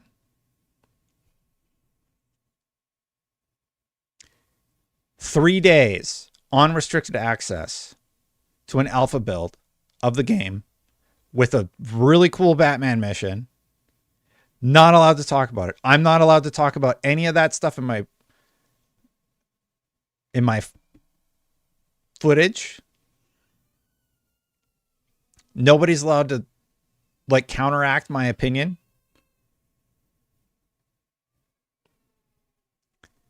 And it was a much better experience than the preview event.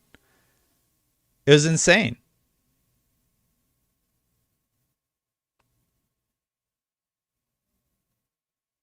It was insane. Yeah, Scoop. He asked me on Scoop once in a while, and I'm always like, oh, should I? Or should I take my 3-hour commute home when I'm in the studio? Negativity has long surrounded Suicide Squad Kill the Justice League, which comes out on February 2nd because it's underperformed. There's no he comments that there's no Superman game, but I wanted to go to the closure.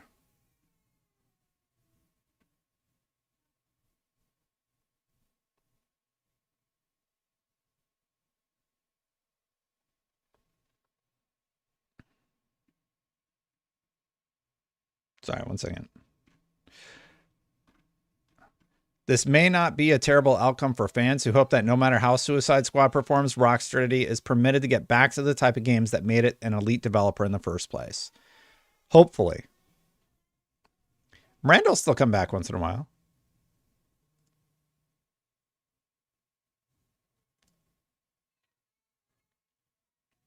What went through my head when you got Xbox Tax live on the air?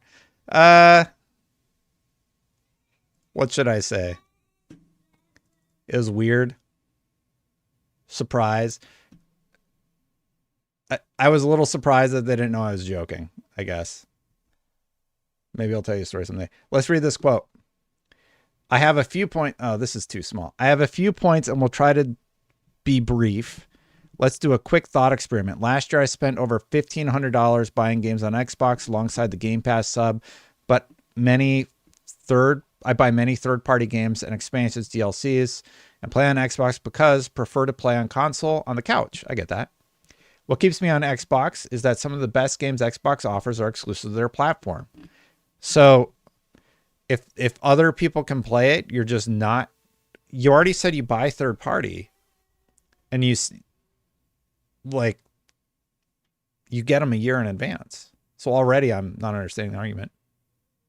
If you move some of those games to PlayStation, and the question becomes, would I be okay with paying $1,700 to $1,800 a year instead on Sony and get all the same games I get currently, plus many of their top first-party exclusives to stay at paying $1,500? I will pick. If you're spending $1,500 a year, just buy both consoles. You get best of both worlds. I assume you have both consoles then, right? My quotes aren't coming up now. I broke my... What was this? Oh, that's about the Maple Story thing. That story is insane, by the way, if you didn't see that video. I will pick PlayStation. This means you are pushing away your biggest standing players since they have the least reason to play. This is a reduction in your core player base, especially those that spend most. Unfortunately, you account for like 0.05% of the consumer base. You're like such a small percentage of the consumer base. And I think it's crazy to think that you're just going to sell your Xbox and totally abandon the brand that you have. If you spent $1,500 a year and you've been doing that for 5 years, that's $6,000. You're just going to throw it all away because Hi-Fi Rush comes out on PlayStation. To me, that's crazy. Just buy both consoles. And it's not going to be every game. You're talking about 2 games. If that's like, go ahead, because you're still giving Xbox your money. Why is that a big problem? Let's think of third-party developers like Square. You bleeding? Oh, wait. Do you think a new Gears game will come this year? Try $44.99. Thank you. I think they might announce it this year. Did I miss one from Mighty?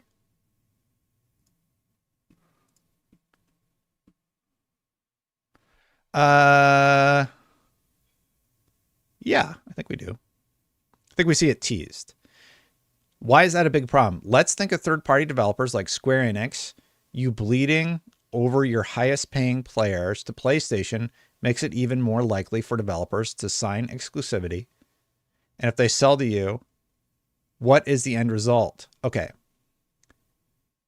Let me read his thought. Let's think of the third-party developers like Square Enix. You bleeding over your highest-paying players to PlayStation makes it even more likely for developers to sign exclusivity deals with Sony, since they will now sell even more than they did before. And if they sell to you, they would sell far less than before, since the player base most likely to buy those games are being bled over. What is the end result? You will mostly just buy a Game Pass platform. That's where the industry's going, with many of the best games from there on other platforms to maintain the ability to produce quality, and many third-party games. So you're telling me that you would rather go to the other platform and play their exclusives, which is totally fine, or on Switch or whatever. So you're just going to have, you spend nearly $2,000 a year on things instead of having both and getting to play Hi-Fi Rush for a year on Xbox and Sea of Thieves for several years. You're going to switch over to exclusively be on PlayStation. And you're just going to wait a year and get all the games over there a year later? I mean, like, that just sounds crazy to me. And it's like, okay, man. If you want to go pay $60 for Hi-Fi Rush a year after it comes out, nobody's going to stop you. But I think you're in the super minority. I don't think most people spend that much money on gaming every year. That is, you're a whale. If you're serious, you're definitely a whale. And I don't mean that with a negative connotation. A whale is referred to somebody that spends a lot of money on gaming. $1,500? That's a lot, bro. Most people spend maybe oh God, I don't know, $300 a year. And like, that's a lot. So think Game Pass. Like, if you're frugal, you can get it for free. And then you get access to all those games, right? Use Microsoft Rewards or whatever. Hi-Fi Rush is $30. Okay, sure. So a year after it comes out, you're going to pay $30 to pay it on PlayStation, as opposed to cons. I think if I went back to Twitch streaming, I need to do this full time, and that's not a realistic option for me right now. There's just no way I could do that. These streams are hard to do already. What would be the end result? All of this is just compounded by the fact that Microsoft just got Activision Blizzard. They didn't even wait to plant the seeds before they are already looking to arrange the farm. How about let's get some of those Activision games on Game Pass, have a couple of new ABK game exclusives to Xbox, and see where the platforms are then before we go around moving everything. It's rumors about 2 games moving. Old games that were like Hi-Fi Rush was only played by 3 million people. Sea of Thieves came out in 2018, March 20th, 2018, and it has 30 million players. It's like, do you think Final Fantasy coming to Xbox is going to hurt Final Fantasy? No. No.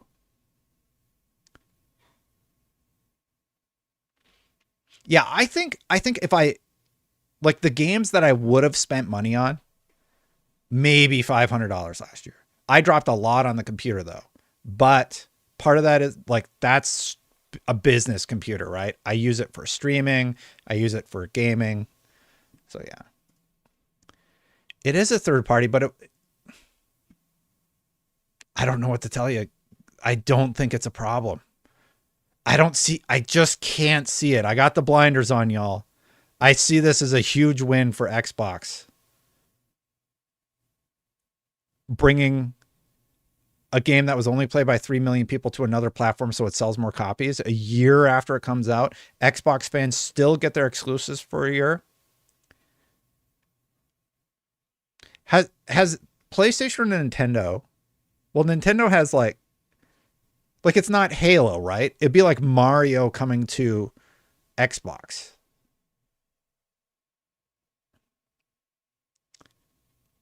I don't know. Ara is a 4X game, not an RTS. See, I just don't know the genre, Corey, but thank you for the clarification. Let's play some video games. So I got a good one for y'all. I don't know if this is going to work. Let me check something.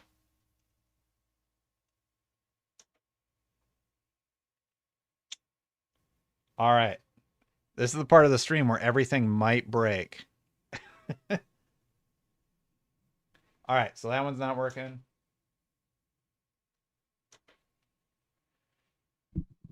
Oh, yeah. I don't have it running through the Shogun, so it's not going to. All right. So I have to do this in a very weird way. We're going to go to... Oh, boy. I did not think this part out. I'm trying to play a console game, so if it feels like this is weird... Where's my gameplay only?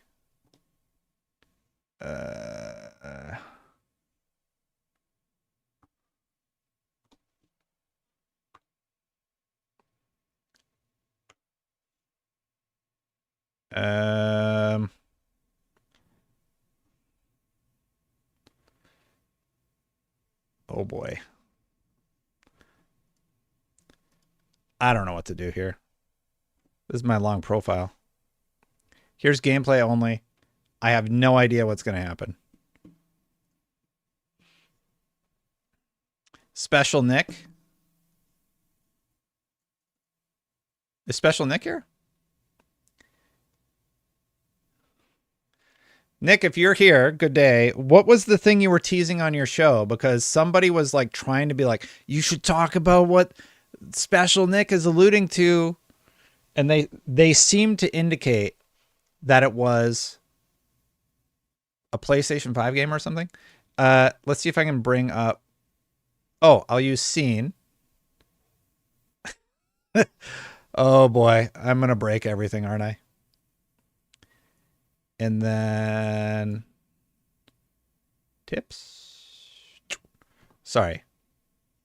Scene. We want super chats on.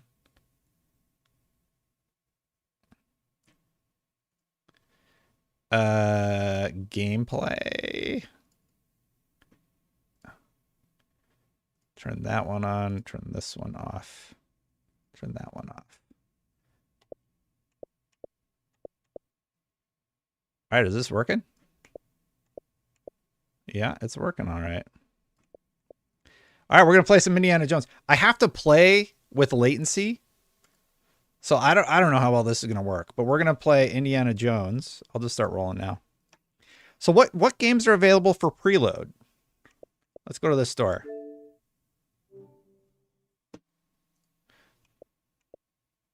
South of Midnight.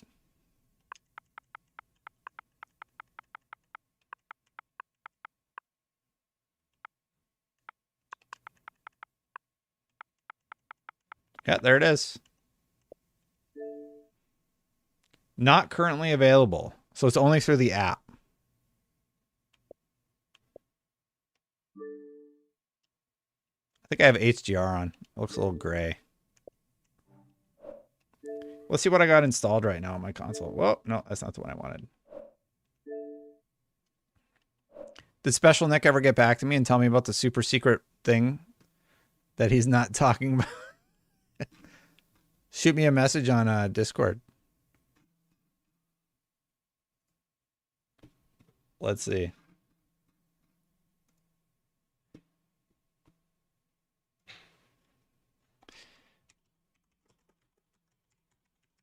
I sent you a message on Discord, Nick. Spill the beans, Nick. All right. Let's play this Indiana Jones game. Oh, everything broke the second I started it. Yes! Let's go. I didn't know it would play the old startup intro. I love it. I love it. Oh, and there's the copyright strike.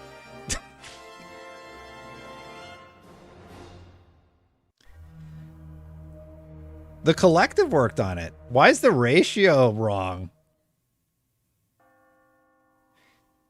Oh my God. So it's using like a trailer asset and playing it back.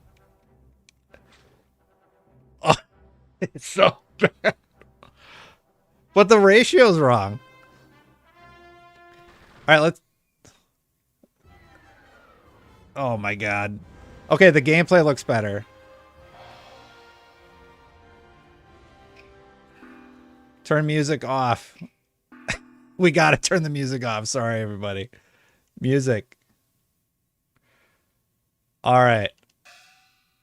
What? I can't believe we got early access, everybody. This is crazy. So, Destin, what we'll have with machine games, like the brightness, subtitles, we'll do on. Back. Sure, whatever. Let's just do it. New game. Whatever. Indy 1, let's do it. Indy 11. Was South of Mid... It's loadable? What? No, South of Midnight is not loadable. You're messing with me, right? Can't believe we got early access to Indy.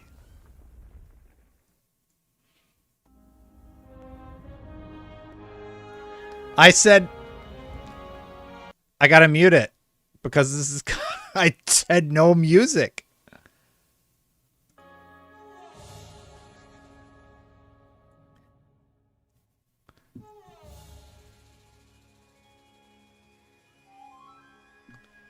It looks really good. Man, the Xbox That stone head marks the secret entrance into the lost city. city lies the temple of the Black River Goddess, and inside the idol of Nick's like, you haven't replied to me in 6 months, and that's the first DM I got. Spoilers, Nick. I don't use my Discord very much. And to answer your question, message me on Twitter. B. It's a little like juddery.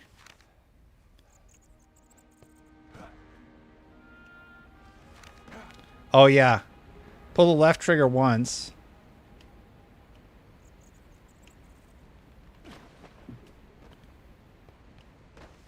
Whoa, whoa. Run forward and press the B button. Nailed it. This is so hard to play on a delay. Yeah, this game reviewed kind of well, actually.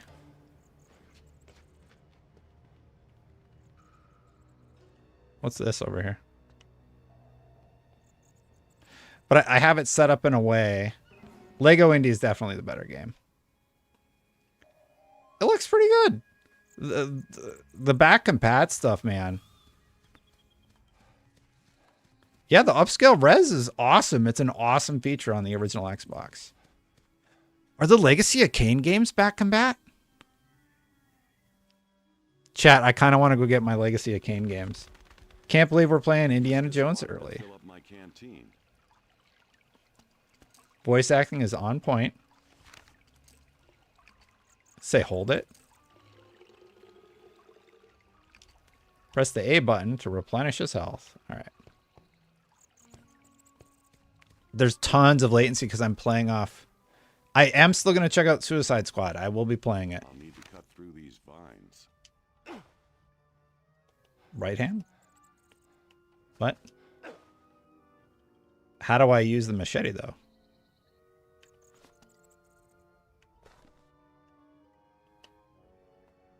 It says use the machete. Is it B? It doesn't tell me how to do it, though. Right trigger? Oh.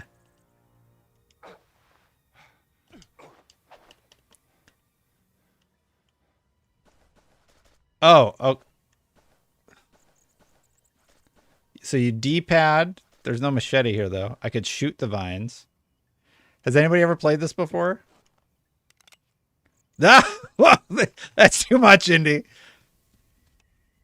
How do I use it? Back? All right. This one doesn't do anything. Nope.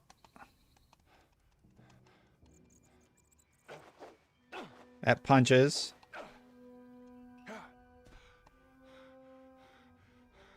Use the force. Oh, is it like melee? Thumbstick. No, it doesn't do anything.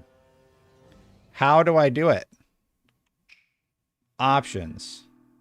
Controls. Drop. Yeah. What do I use for... Oh, it's LBRB. X and A are attacks. Open draw. Inventory, move.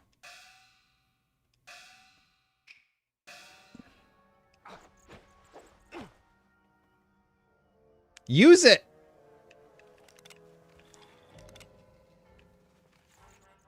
The gun away, Indy. I can't. I can't select it. Well, that's the new Indiana Jones, everybody. Indy's gonna shoot the vines. It says green. Maybe I'm supposed... What's the green button? It's A, right? No.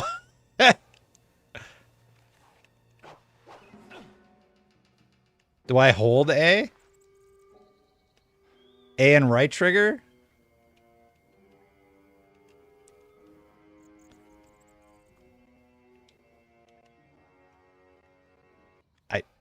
I don't know what I'm supposed to do. The action button.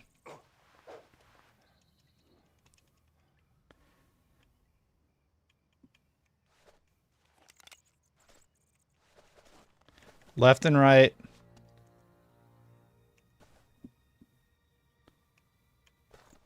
Wow, this has been super fun. Do I have to pick it up? Okay, maybe you're right. Maybe I gotta go find the machete. Good call, chat.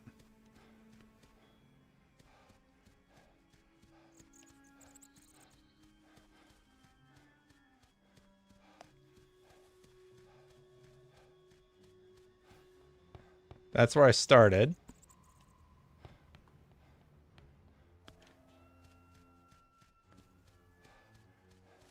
Anybody see a machete? Live Destin, that's right, Snowy. Let's go climb the side of the mountain.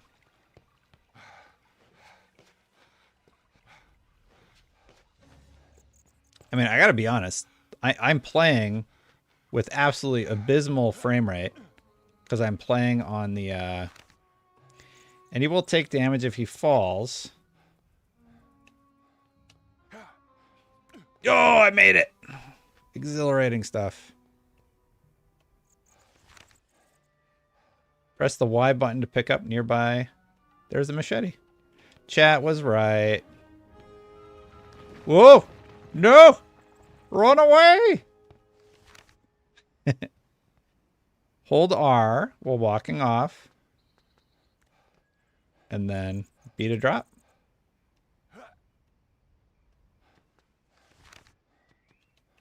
Use the D-pad. What was that icon for the D-pad? All right, chat was right. Thank you, chat.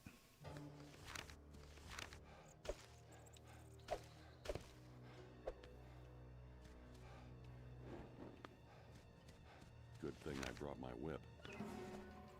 That one I know. How do I take it out?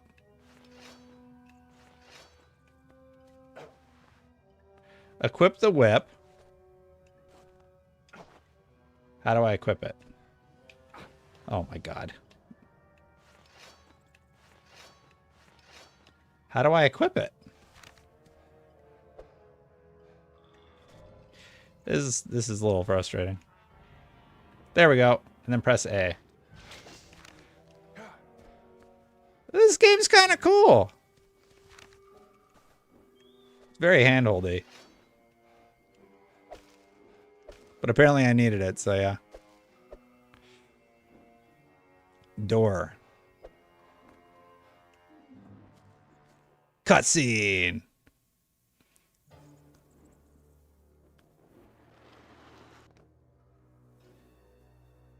I'm not gonna lie, this isn't that bad. Like, it's an older game, so... Like, I would have had... If I was a QA tester, I would have said, hey, you should probably tell people they gotta go find the machete.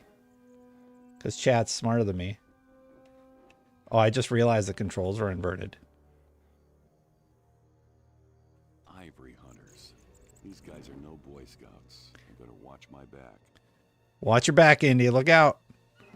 So what do you think about the old indie game? Kind of cool, huh?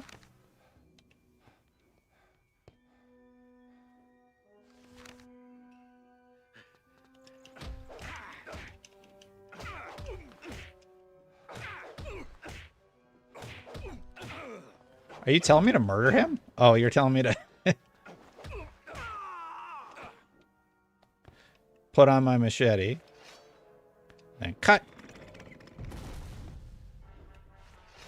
So RB is like, take your weapon out. There he is.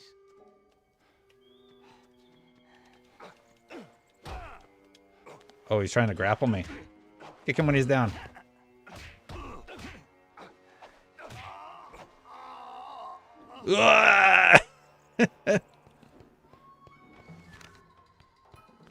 Well, what did that say? Indy might find something of use if he breaks the nearby boxes. This is pretty easy to pick up. Oh, what's this? Yes, take the... whatever that is. Can I not? Okay. Can I just put this down for a second? Oh, I gotta pick it up. All right. What am I doing with the shovel?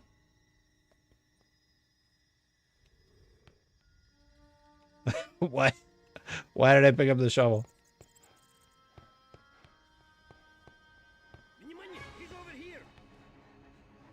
Yeah, come get it. Can I fight with this thing?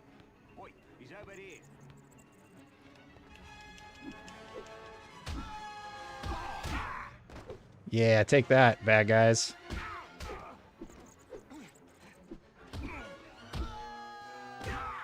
Somebody help me think of a shovel pun really quick. I really dig your mustache. How's that one?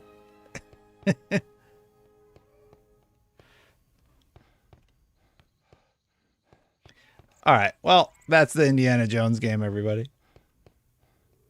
Big fan of the channel. Keep up the good work. Will you be streaming the Xbox Direct on your channel on IGN? I'll be on IGN for that one.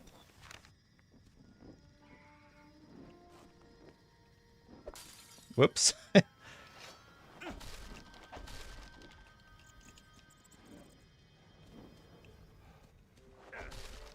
Let's bring that bottle.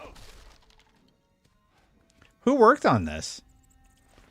Like, I'm genuinely impressed. This is, like, good. For an original Xbox game, this is pretty solid.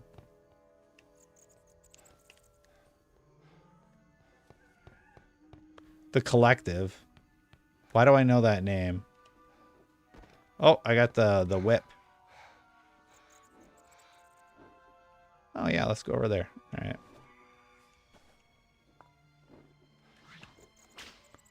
Whoa, no!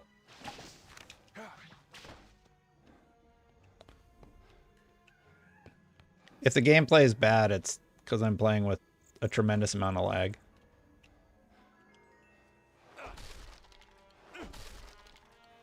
Where am I supposed to go?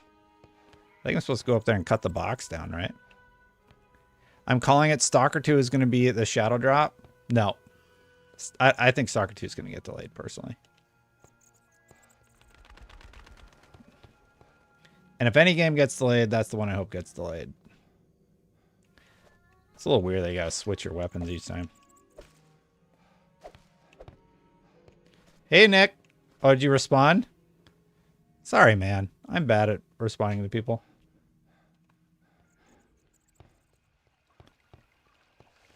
Discord is not the way to get a hold of me.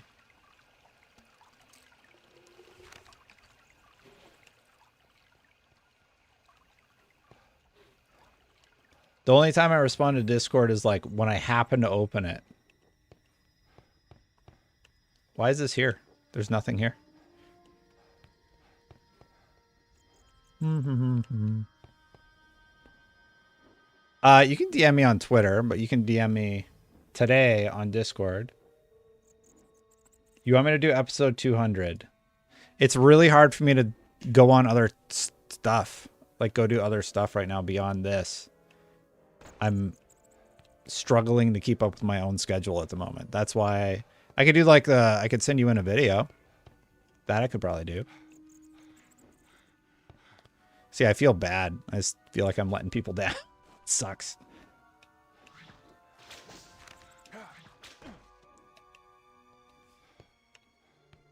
Can I jump up there? Whoa. Oh. This is really good. This is like an early Uncharted.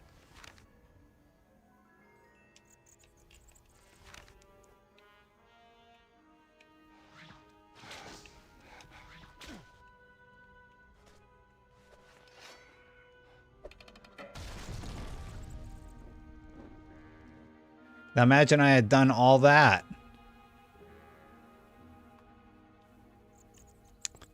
Maybe. I'll give you a maybe. That's the best I go. Oh, I'm dead.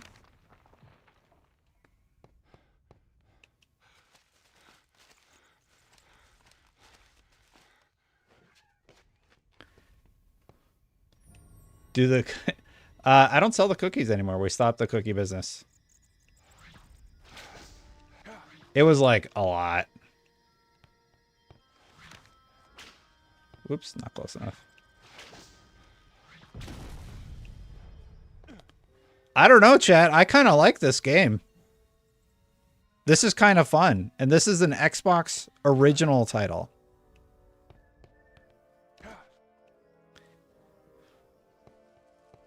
Oh, all right. I see the rope up there. I'm clearly supposed to do something with the rope. Can I change it so the controls aren't inverted? Camera. No, inverted. Vertical is up and down, right? No. What is with the symbols?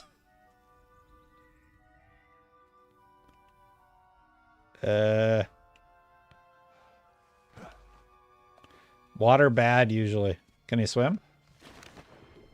Oh, God.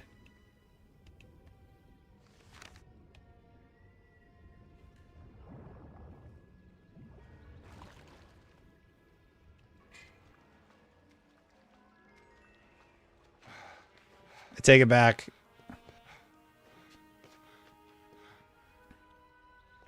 Whoops.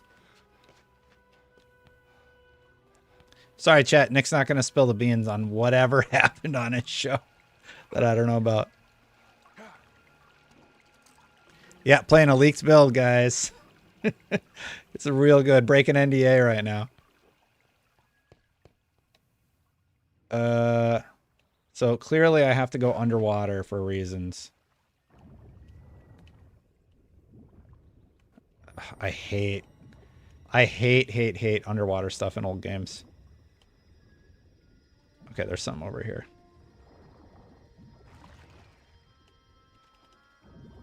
Can I not just get out of the water here?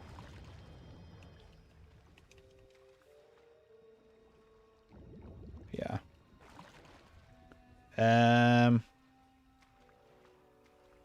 So it has to be one of the lower platforms.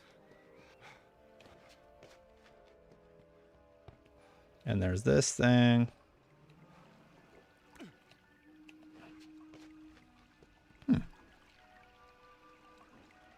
Nick, tell us the secrets. Maybe I can jump up here. So I think I'm trying to go to that door. There's a vine up there, but I don't really know. Oh, there's an alligator.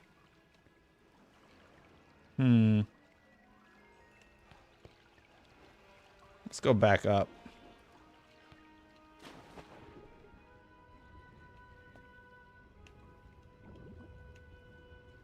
I'm playing on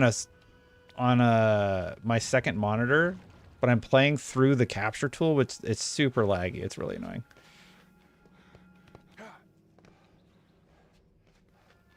I would not advise playing any video game this way.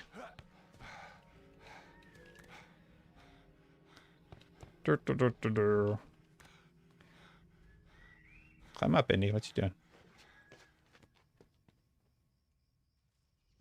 See, there's that vine there. I would think that you could use his whip or something to get it. I have a BenQ monitor I did a sponsorship for like a million years ago. It's pretty good. It's 1440. It's got all the important bits. Oh, I lost his hat. That's no good. And he's going to be very upset.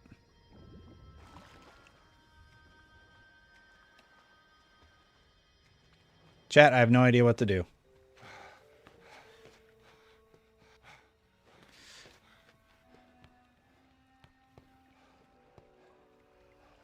Maybe I'm just supposed to run and jump over to that platform.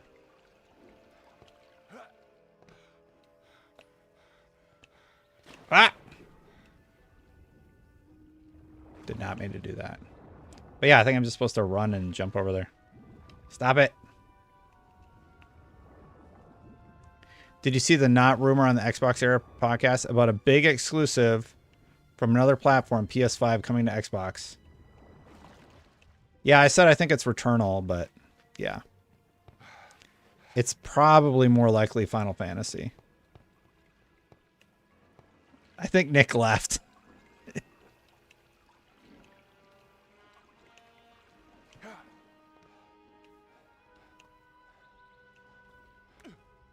Yeah, there we go. I figured it out. I did the puzzle, y'all.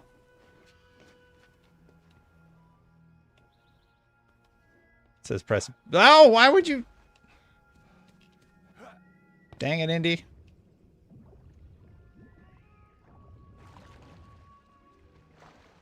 It's probably Final Fantasy. I'm here. I'm supposed to be working. Yeah, you're supposed to be working on sending me them deets, Nick. I'm losing concurrence because you won't tell us the big secret. I just lost audio for an unexplained reason.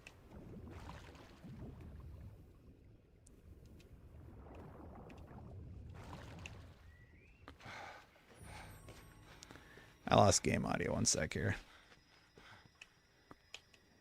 Oh, it's my headset then.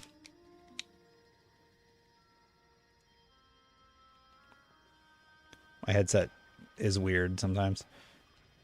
Oh, this is so hard to line up because I'm dealing with like a second of latency.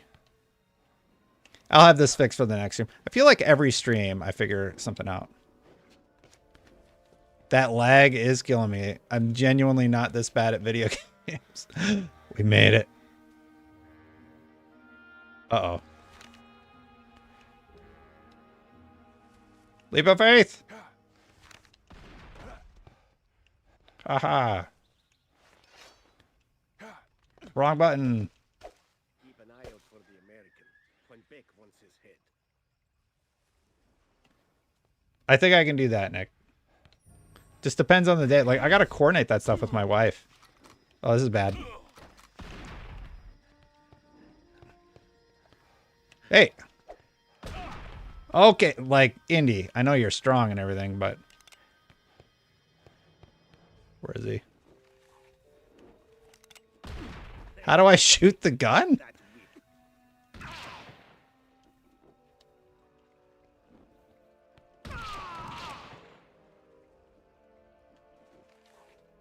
Yes, I'll take the shotgun. Even up the odds. He picks up his hat. I love it.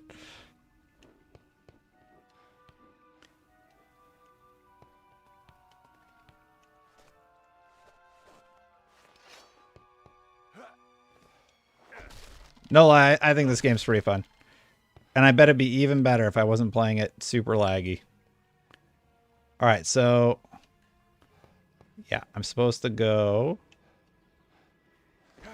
Yeah, I did it. It's very like stop-go, though. This room's gonna fall. Yeah. I knew it. There's the bones here of something really cool, though.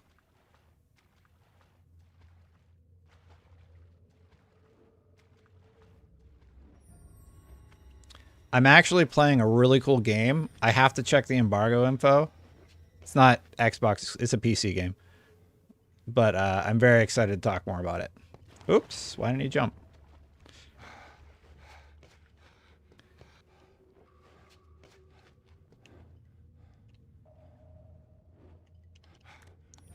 Got it. Ooh, the Collective and Shiny Entertainment merged to create Double Helix. And they made Mortal Kombat.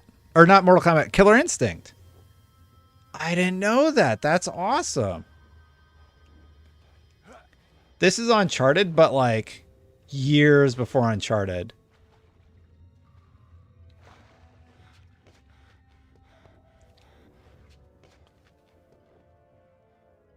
How could I address this? I don't think I have...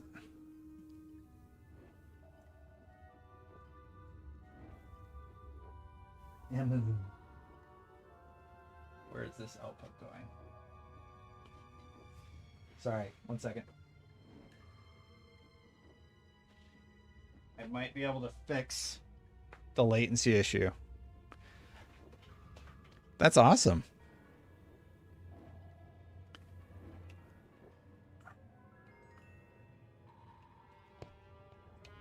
Yeah, you can thank Double Helix. It was Double Helix. Yeah, they made Killer Instinct, right? And then they got bought by Amazon. And who works on it now? Or did Double Helix take over later? I honestly can't remember.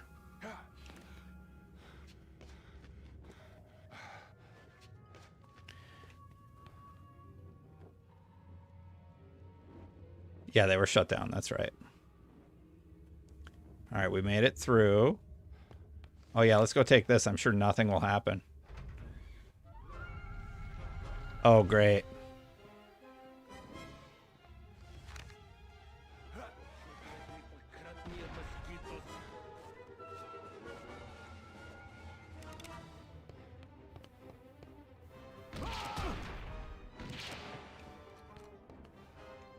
Like, I'm dead, right?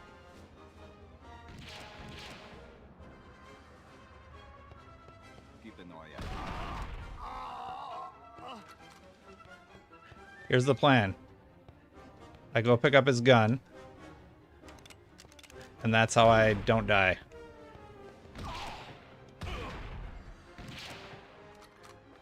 I'm dead. Oh! Clutch. Clutch. Let's go, Indy.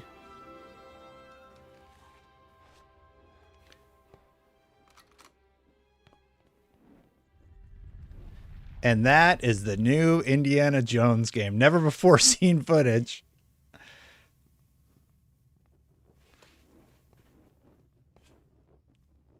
I think this is pretty cool, personally.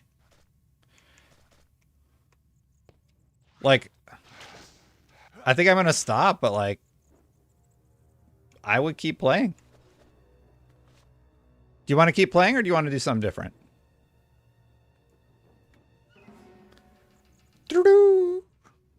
So real quick, I'm going to fire up. Let's see what I got installed right now. That was really fun. I'm curious, do I have Hellblade installed still? I do not. I have Plague Tale installed. I think I just uninstalled Hellblade. Full library.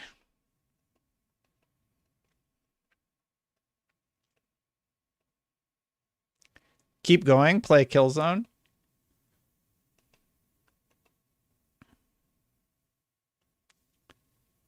I wanted to boot up Hellblade, and I think you can jump to chapters after you beat it.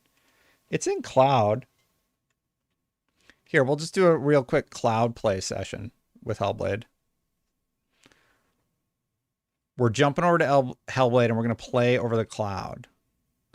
Play Hellblade and force invite Stella to watch. So we're going to play Hellblade on cloud, and I'm going to be playing off of the browser source. I'm sure this is going to go swimmingly. No issues whatsoever with this one. Play KOTOR? Nice.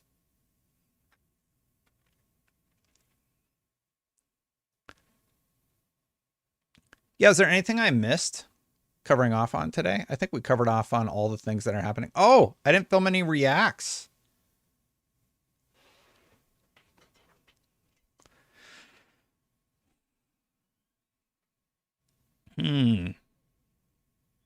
Yeah, I'll try and find a Hellblade combat section, and then we're going to go do some reacts. Let me bring those up really quick. Well, this is taking a million years to load. Show more. Watch this.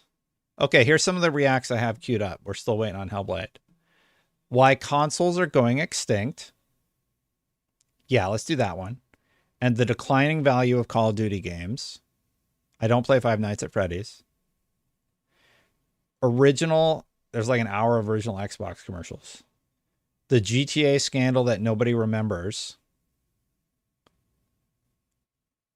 Film a react video for finding a spider in the bath. There was a spider I was raiding, and a spider went on my mic and freaked me out one time.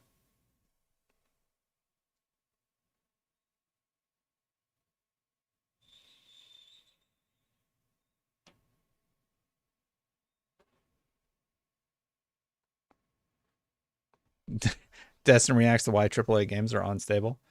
Well, that's queuing up. Why gaming is lonely now. Bunch of people sent me Mr. Matty Plays, how Skyrim ruined Bethesda. All right, let's do why consoles are going extinct. And we'll do the declining value of Call of Duty games.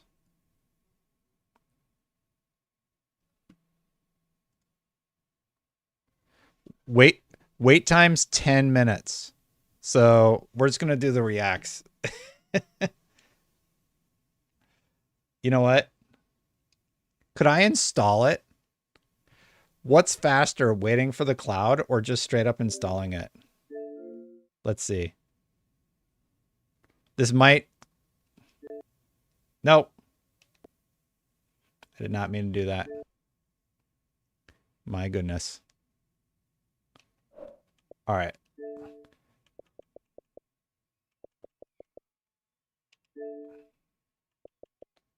So I'm streaming right now. I can install it faster than it would take to load up the cloud while I'm streaming. Here, I can turn off my camera for a sec. Look. 6 minutes, 53 seconds to install. Hopefully my stream's not like crashing right now.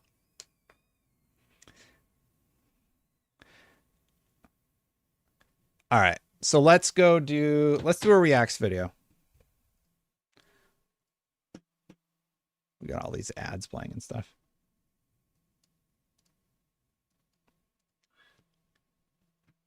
Oh, wait.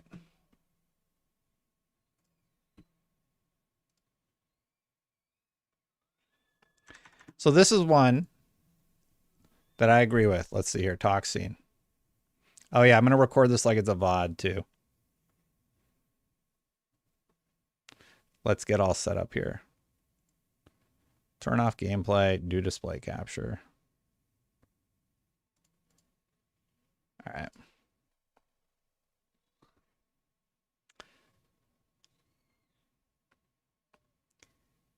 I'm going to record this like it's live, so at the end I'm going to say bye, but I'm not actually leaving. Why consoles are going extinct? Are they actually going extinct? Let's see what this person has to say.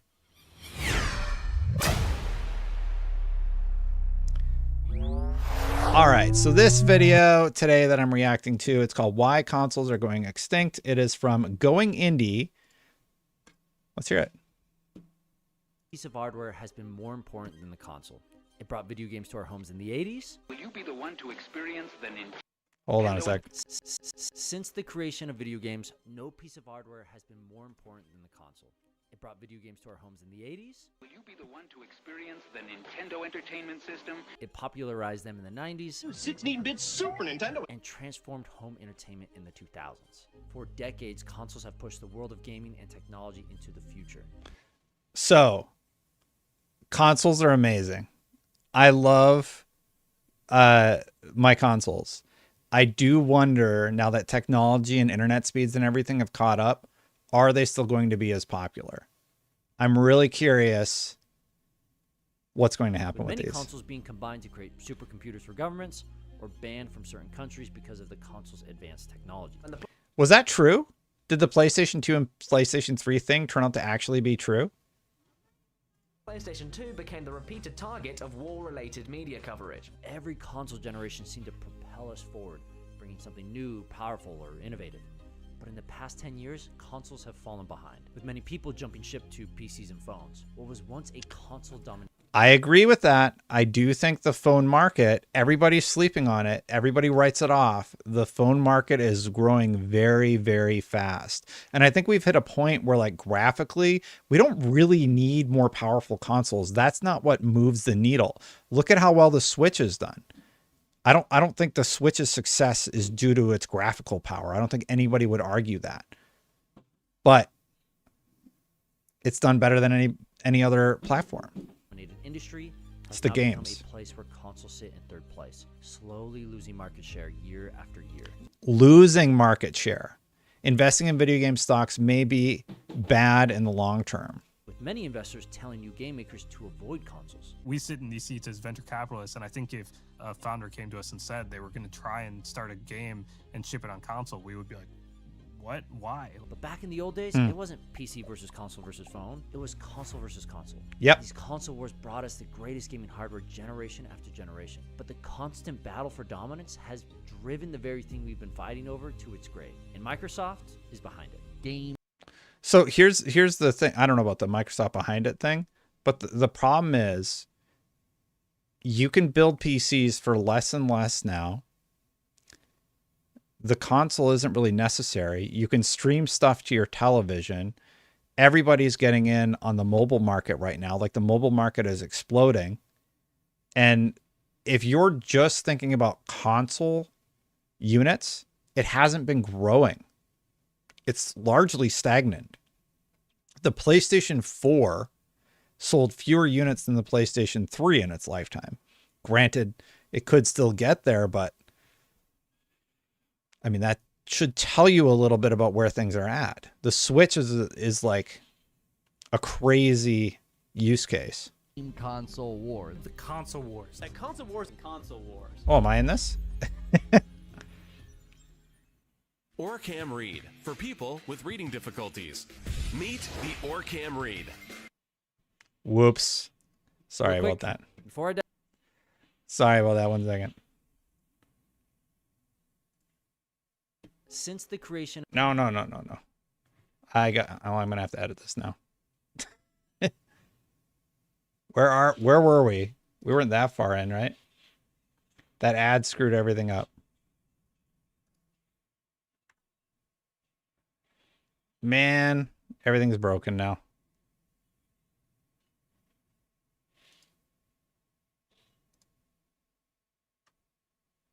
Everything's breaking. All of my careful planning for this video. Well, while we do that, chat, seeing we are live, what do you think about it?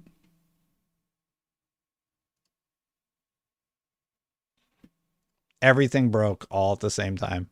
This is going great.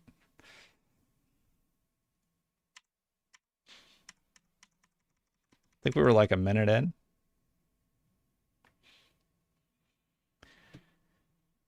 What is happening? I just let you left the console market. It's about time.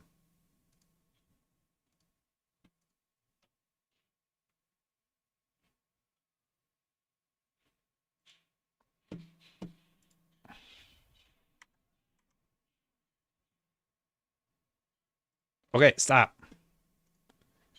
I have no idea what is going on right now, but my whole computer feels like it's ready to explode.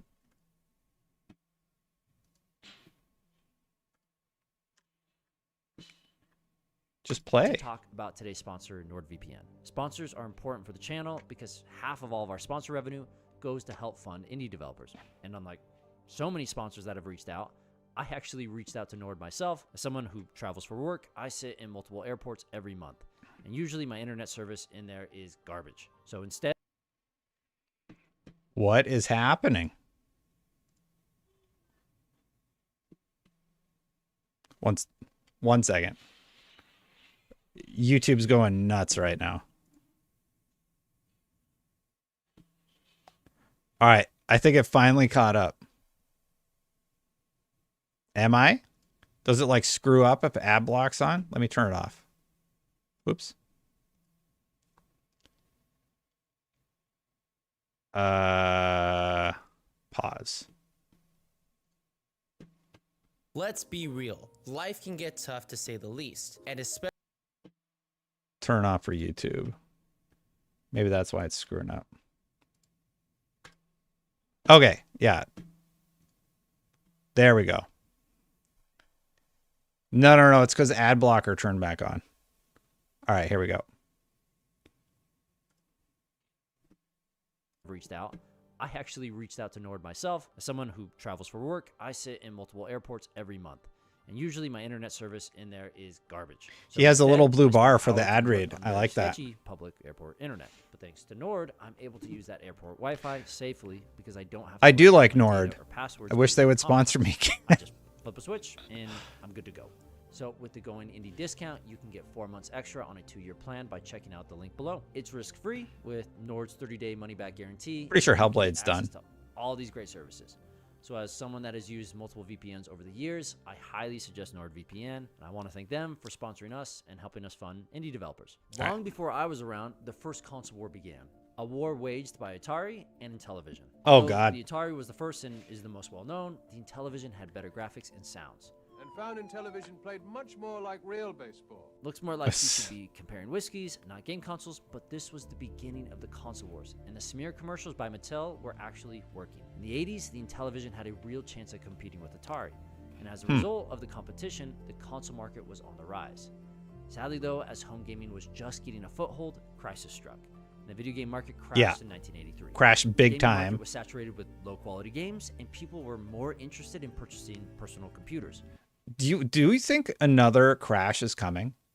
It was saturated with low quality games. I think the modern equivalent will be saturated with games that maybe don't respect your time. Is it too loud or too low? The volume. Why buy $1,000? And people were more interested in purchasing personal computers.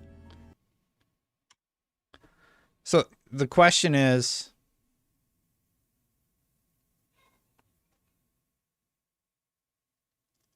another crash coming? And I think it is. And I think the reason it's coming is because games are way too expensive to make and the profit margins are razor thin. So all of these practices, like the fact that Suicide Squad is a looter shooter as opposed to a single player experience, are creeping up to offset those costs, which means that players, us, are getting, I don't know, our time less and less respected. So I think another crash is coming. The bubble is going to burst. Traded with low-quality games, and people were more interested in purchasing personal computers. Why buy a $1,000 console to play this? You could play something just as bad on a PC. Personal computers were more of a versatile option, with the ability to play games and work. A problem we will see pop up years later. But with the fall of the console, home video game revenues went from $3.2 billion in 1983 to $100 million in 1985, a 97% drop. So the first console war was won by Atari, but in reality, it was more like mutually assured destruction. Well, the old crash was due to games being bad. The modern crash is partially because of that. They're just bad in a different way. They're bad because they don't respect your time. They're bad because they're stringing you along on these chases. And people are waking up. They're just like, I don't want to play these games anymore. I want a break. Games were looking more like a fad, filling up landfills and lost to obscurity like the original console makers. But then a console rose from the ashes. From a playing card company we all know today, Nintendo. Nintendo really was the savior of gaming. Yeah. Because when they Nintendo released was the NES amazing. in 1985, it completely shifted people's perception of video games. So many games produced at this time were expensive garbage, and Nintendo didn't want another ET fiasco. Every Nintendo title had to be quality. And when the NES released, it blew people away. Recently, and that's been Sony's model for so long, right? Like, make really, really good games. And unfortunately, to see them depart from that, it has me really, really worried. The whole games as a service thing. The characters, practically every prominent Nintendo IP came from this generation, and it was actually affordable. The NES was gold. Every kid was pleading to get this thing for Christmas. Nintendo had a complete monopoly of home gaming, and with only a $300 price tag, people were happy to buy. Shut up and take my money. Other companies saw this success and wanted in. One company in particular stepped into the ring against the console king, and they did it in style. What Nintendo? So with the release of Sega Genesis in 1989 and the media campaign, I loved my Genesis. The second console war began. These two Japanese companies fought for dominance, each fighting over specs, gameplay, and IP, with Sega creating Sonic to rival the Mustache Plumber. Commercials, advertisements, bits, these companies fought incessantly, and it seemed like the console industry would be dominated by Sega and Nintendo forever, until a third Japanese company entered the arena. When Sony joined the brawl, the company jumped to first place immediately. The PlayStation was incredible. It was more powerful than... I had no idea Sony was that popular. Around this time, Destin was broke. I was like not playing video games. My neighbors had a Dreamcast at that time and they had the PlayStation, but like I was like not in because I couldn't afford to be. Anything out there, and it used CD-ROMs, not cartridges, for its games. On top of great hardware, they had a top-notch cast of characters, ranging from Cloud to Crash Bandicoot. Your worst nightmare has arrived. Sony was geared to win the next console war, and its Mexican standoff caused Sega to fall behind, leaving the console industry to never return. Is that number 2? Through most of the 80s and 90s, the Japanese dominated the console industry. From Nintendo to Sega to Sony, no one else dared X-Men, compete, or they died trying. I have then both of those. Microsoft and Bill Gates did the unthinkable. They not only entered the console market, but they entered it with this. What the hell is that? Although the original Xbox looked like a green monstrosity when compared to the PS2, the green box was powerful, way more powerful than the PS2 or GameCube. But it was new, and it didn't have that many games. To start, I don't like this revisionist history that the Xbox was like this terrible system or something like that. The original Xbox had a lot of cool stuff going for it. It had Xbox Live, which was introduced a few years after launch. It eventually got some really, really cool exclusives like Splinter Cell. Halo put it on the map. Halo 2. And games like Rainbow Six 3, because of Xbox Live, were like the place to play those titles. So I find it very strange, and I think he's going to get to it. But we watched that other video not that long ago where they're like, it didn't have anything. I'm like, it had a ton of stuff. The original Xbox was amazing. So it sold only 24 million copies, which sounds pretty good until you compare it with the PlayStation 2. But the Xbox did good enough for Microsoft to greenlight the next one. And thank goodness they did. Yeah. The next console generation would be the biggest fight in console history. And it was great. Your new Xbox 360. We've got one. Now on to PlayStation 3. I The owned Wii. every one of these consoles, and each one had something I couldn't resist. The technology in the PS3 was amazing. Yeah. Blu-ray DVD players at the time were close to $1,000, and you got one built in the PS3 for only $600. The Xbox 360 had the best game lineup and community. That original interface was just oozing fun and friends. And then there was the Wii. This little white box had Wii Sports, Brawl, and Super Mario Galaxy. Yeah. Those games were awesome. I don't remember playing much else since most Wii games were kind of gimmicky, but it was still tons of fun and the commercials were great. We would like to play. Yeah, This generation it was really fun. fiery hot. Every console had something unique about it and the sales were neck and neck. This generation ended up being incredibly important. This generation was just so great. And this video is so good. I'm just finding myself watching it instead of reacting to it.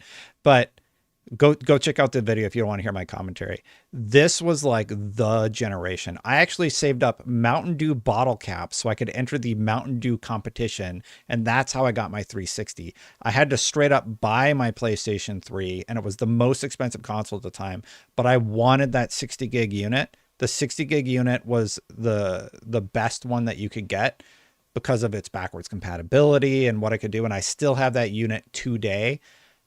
And the Wii, well, a lot of people talk about how it ended up being gimmicky and everything like that. It sold like crazy. You could not get a Wii for like years. And some of those games on the Wii, like the ones he mentioned, were phenomenal. They ended up being really, really good, but they got locked into that motion control stuff. Because this was the last real battle of the console war, where consoles duked it out, each with their own personality and value, when consoles were at their peak. But the next console generation would be quite different. 7 years after the 7th gen consoles were released, it was finally time to see what was coming next. And Sony announced the PS4. PlayStation. The PS4 looked like a great console, with all sorts of games and community-driven features. Not to mention, you could use it as a media player. People were excited. How? They were also excited, though, to see the new Xbox. The 360 had been amazing, aside from the red ring of death. How did Don Matrick mess things up so bad? He literally nearly killed the gaming division of Xbox. It was so bad. I've been very critical of the original Xbox One era.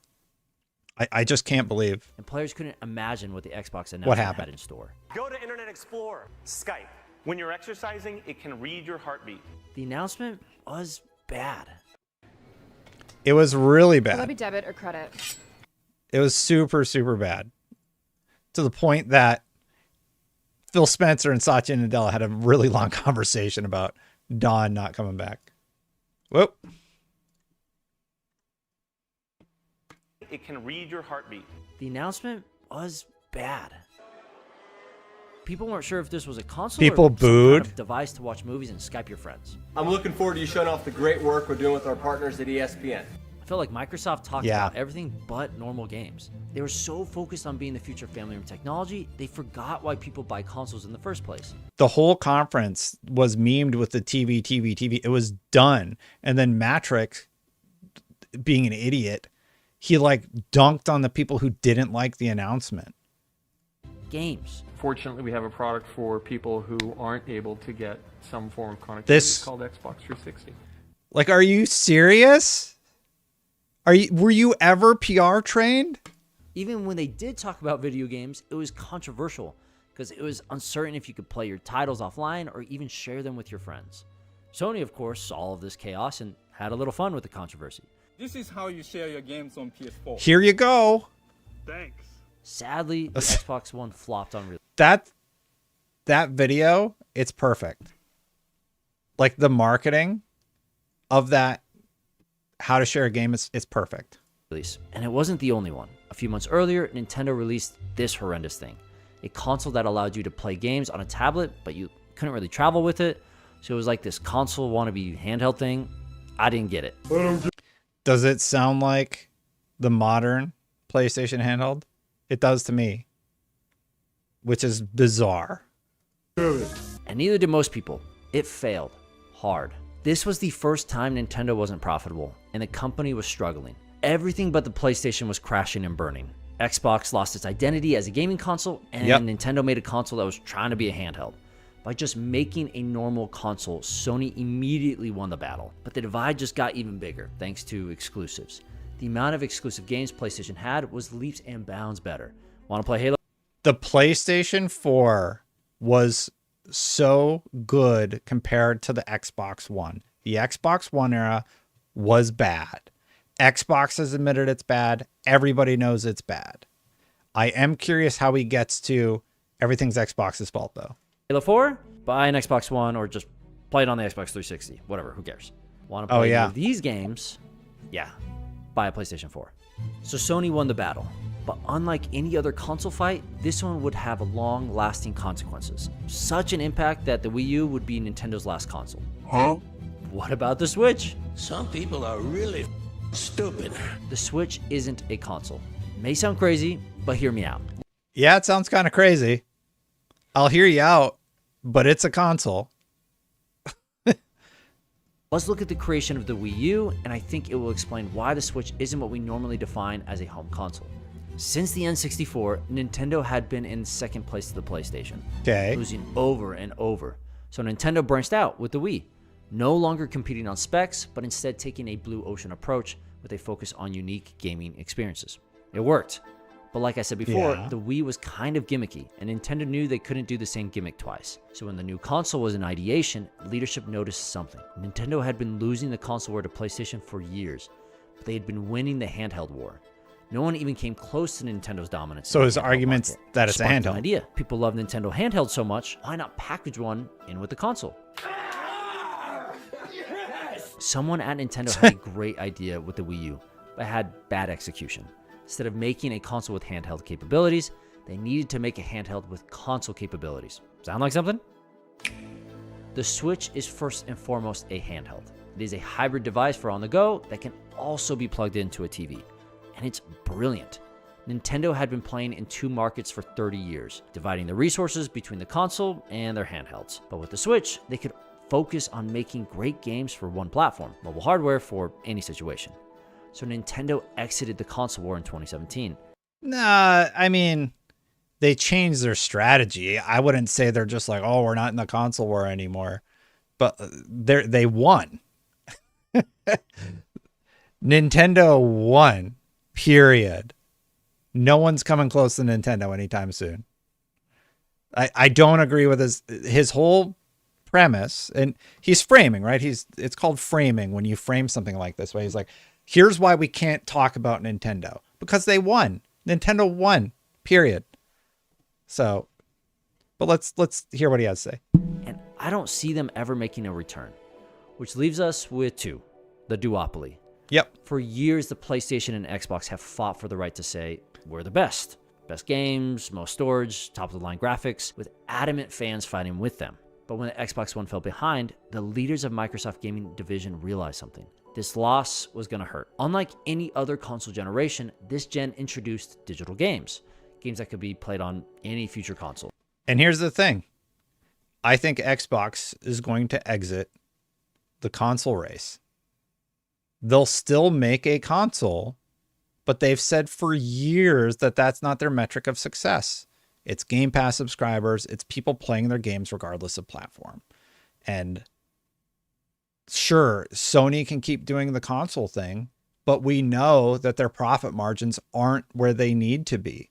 They're going to do the console race until they put themselves out of business. If they don't figure things out, figure out how to have a shorter window between console release and PC release. Like, yeah, it's very problematic. Yeah, they left it already. We lost the worst generation to lose in the Xbox One generation, where everybody built their digital library of games. So Xbox lost the most important console battle, with digital games being a driving force. And Microsoft realized they couldn't win the console war against PlayStation. We're not in the business of out-consoling Sony or out-consoling Nintendo. There isn't really a great solution or win for us. So they decided on a different strategy, something that would take years to implement, but it would finally put Xbox on top.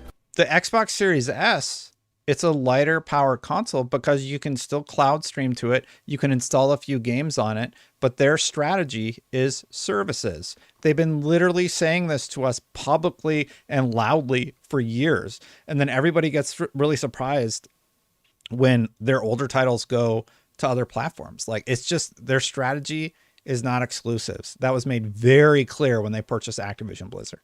Right? Like, Diablo is going to remain multi-plat. All these games are going to remain multi-plat. But revenue-wise, it's all about the whole picture, the ecosystem. There's just one problem. To be the best, Xbox would have to kill the console. Now, this is speculation. I want to make sure that is crystal clear. But if we look at the actions of Microsoft and the model they are pursuing, it makes sense to kill the console. I don't think they completely get rid of the console. I never think Xbox will stop making consoles because it's still 30 million people that you can market to. And they're more likely to purchase products if they're in the ecosystem, right? So I don't think they get rid of that revenue target, personally. Why? Because it's a razor and blades model. If you're not sure what that means, this is how the model works. Yep. A razor you buy at the store is sold at a loss. But razor companies do this because they recoup their money and make tons more by selling blades for a high margin. That's why companies like Gillette sue anyone that makes blades that fit their razors. Consoles are the same way. Consoles are normally sold at a loss, oftentimes a loss of hundreds of dollars per unit. We're subsidizing that purchase somewhere between $100 and $200 with the expectation that we will recoup that investment over time. But most console companies make back their money with publishing fees and first-party games. So whoever is winning the console war is selling more games, which minimizes those console costs and makes the console company way more money because of all the blades or games they're selling. But if you are losing the console war and people aren't buying your hardware and games, their option is to go out of business or figure out a different strategy. They figured it out early on in the Xbox One era. As soon as Game Pass launched, I was at the meeting when Phil Spencer talked about backwards compatibility, how they want to have an ecosystem, how they want to move to this new strategy, and it's been very successful for them. They're not winning the console race because they don't see a future in the console race. There is a huge future, and Sony's staffing up for mobile. Make no mistake. That's right. And this is why Sony is going into PC games. Sony's profit margin is too thin. Costs can kill you, which is why so many companies have dropped out of the industry or died competing. It can cost billions of dollars to develop a console, and you have to develop a new one every 5 to 8 years, restarting the process and going back into the red. So as the consistent loser in the console war, Microsoft had every incentive to kill the console. And the first step in accomplishing their goal was to buy Minecraft. They're buying Minecraft for $2.5 billion.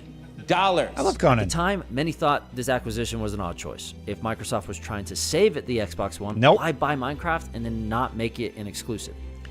Have you looked at the profit numbers for Minecraft? Billions. It's billions of dollars. That's why they have no interest in making Call of Duty exclusive. Why? They've made that 2.5 billion back and then some. Easy. Keeping it available on every platform, including your rival PlayStation. But as we know now, this wasn't Microsoft's. They've probably made 2.5 billion just from what Sony has had to pay them. To give you some idea. The COD deal, they'll make that back in 5 years. The Activision deal, are you serious? They're going to make that back. Plan. Following the Minecraft purchase, more acquisitions were made. Studios like ZeniMax Bethesda for $8 billion and Activision Blizzard for $69 billion. They tested the water with Mojang. They were like, did this work out? Oh, wow. It worked really good. Can we buy Bethesda? Yeah, let's buy Bethesda. Let's try and buy everybody. Right? And they've bought a few. And by the way, Sony is also trying to buy other companies also. Unfortunately for them, Bungie is not succeeding in the way that they had hoped. Hell, I wanted to see Bungie succeed. It is a shame to see that they had a 45% revenue miss. That's insane. Anyway, with more promises that most games wouldn't be Xbox exclusives. Xbox fans saw all these studio purchases in the beginning and thought, this is it. All these great games will revive the Xbox console. But according to Phil Spencer, he's speculating. That's not true. I see it out there. I see commentary that if you just build great games, everything would turn around. It's just not true. So Microsoft spent over not for the console business on game studios, and it's not to regain console share, but for building the Netflix of gaming. This was the first step in Microsoft's plan to become the new market leader and kill the console, to create the best gaming subscription service, and so far, I'd argue they are the best. Yep. It's that simple. He gets it. Everybody gets it. That's the crazy thing. What's Sony's lineup in 2024? What do they have from their first party? Nothing. Right? Let me look. I have a list up here, over here. Last of Us. I'm sorry. They have the Last of Us 2 remake. Last of Us Part 2 remake. And then first party. I don't see anything on my list. Correct me if I'm wrong in the comments. They have nothing this year. Third party, they bought a bunch of exclusives for the year. First party, nothing. Microsoft finally got their stuff together. Game Pass is cheap and it's versatile. It's got great games and exclusives. It's got some issues, don't get me wrong, but Game Pass can be played on almost any device. Not to mention it's readily available on every Windows PC, which by the way has 1.4 billion units worldwide. And this mass market reach highlights the second step of Microsoft's plan. Make gaming, or more specifically, Game Pass accessible everywhere. In the most recent Microsoft leak, this photo was released, showing the future of Xbox hardware. And according to this Xbox infographic, the future is every device. TVs, phones, laptops, streaming sticks, cloud devices. Console's on there, but it's... Yeah, console is on there. That's why I think they're not getting out of the console race, right? They're not going to completely abandon the console race. They will stay. It's not the focus. Per the leaks, the next mid-gen Xbox console to release will be all digital. And the next generation console is said to be a hybrid, combining the power of the client and the cloud. So the future of gaming is going to be everywhere and on everything. But why is Microsoft still making consoles if this is the future? Well, because 30 technology million isn't good enough yet. Yeah. We still need consoles. We saw what happened with Google Stadia. Gaming isn't ready to go to the cloud. It's not. And that's exactly, like, everybody's like they're going to get out of the console business. They're absolutely not. There's always going to be a console, but they're also going to make their games available on your phone via cloud streaming. They'll make it available on whatever console you play on. You can play all the modern Xbox games on an Xbox One, the big old black brick, right? You can play it on your phone, like I said, on the old Xbox console. So their user base keeps expanding. And once technology catches up with the streaming capability, they're going to be so far ahead of everybody else. Cloud completely, nor are gamers. It takes time to move the market. This is why Microsoft is doing a hybrid console in 2028. We still need adequate hardware to run higher fidelity games. Yeah. Especially online games. But it is getting better. I've been streaming tons of old It's Xbox getting 360 a lot games better. and indie games on my iPhone 13. And with the launch of the iPhone 15 Pro, you can now play modern games like Resident Evil Village. But what's even more amazing is that you can use your phone to play Resident Evil with ray tracing on your TV with a PlayStation controller. You literally can have a console in your pocket. I played a ton. You can play with keyboard and mouse on iPhone. I played, they're showing Division Resurgence right now. I have a video on IGN where I'm playing with keyboard and mouse. It's gonna happen, y'all. There's a new phone every year. They're going to address the overheating issues. They're going to address the issues with these AAA games that are on a phone. It's incredible. $700 console, but this is where the industry is going. Why buy a console when your phone can do the job? Or even Exactly. Yes, it's a $700 console, but it's not just a console. All your music's on there. All your games are on there. You can use it as your phone, your emails on there. It is a one-stop shop for everything, for better or for worse, in our lives, in a little thing that fits in your pocket. Mobile is going to explode in the gaming sector. There's been tons of studies about this. even better if your TV can. Microsoft recently partnered with Samsung. You can now stream games directly onto your TV. Yep. Stating in 2022, if you're new to gaming, this is an easy way to get into. And somebody in chat, I'm recording this live. Somebody said, I'm pro console. Great. They don't care where you play. They've said that for years, right? They still value you just as much as they value the player that they're playing on the phone, that's playing on the phone. Every customer is equal. They don't care where you play. The fun without needing to buy a PC or console.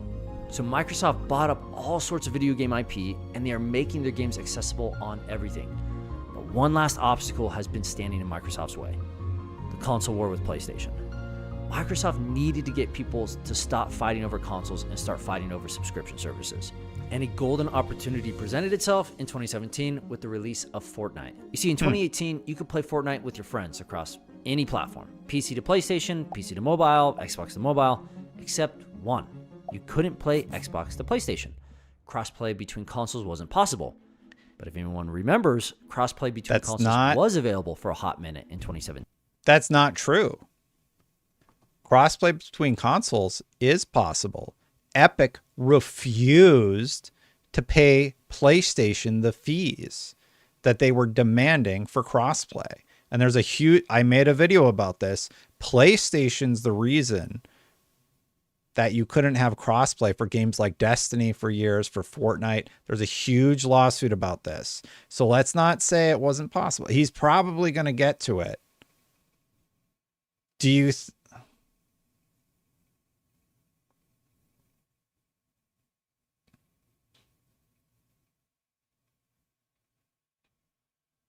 I don't know.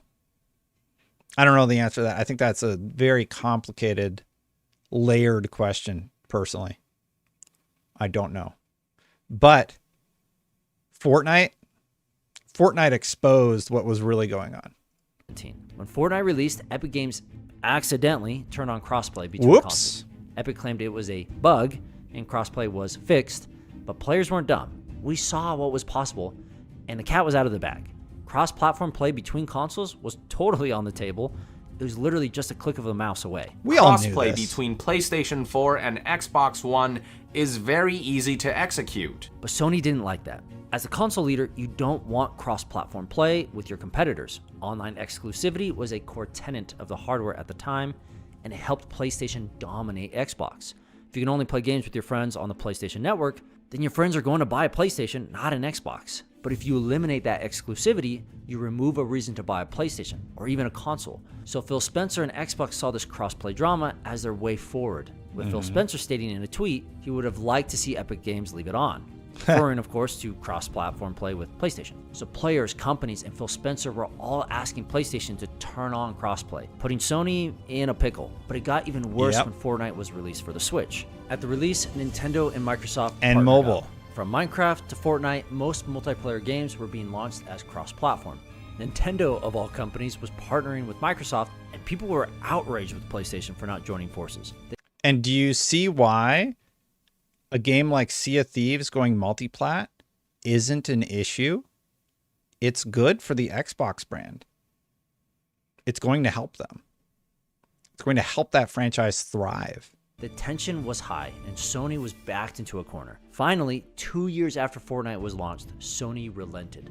They'd agreed to open their internet blockade. Gamers could now play with each other on any platform and on any device. It was glorious. This game, you're not ready. But by removing player exclusivity on consoles, crossplay destroyed the reason for a console war.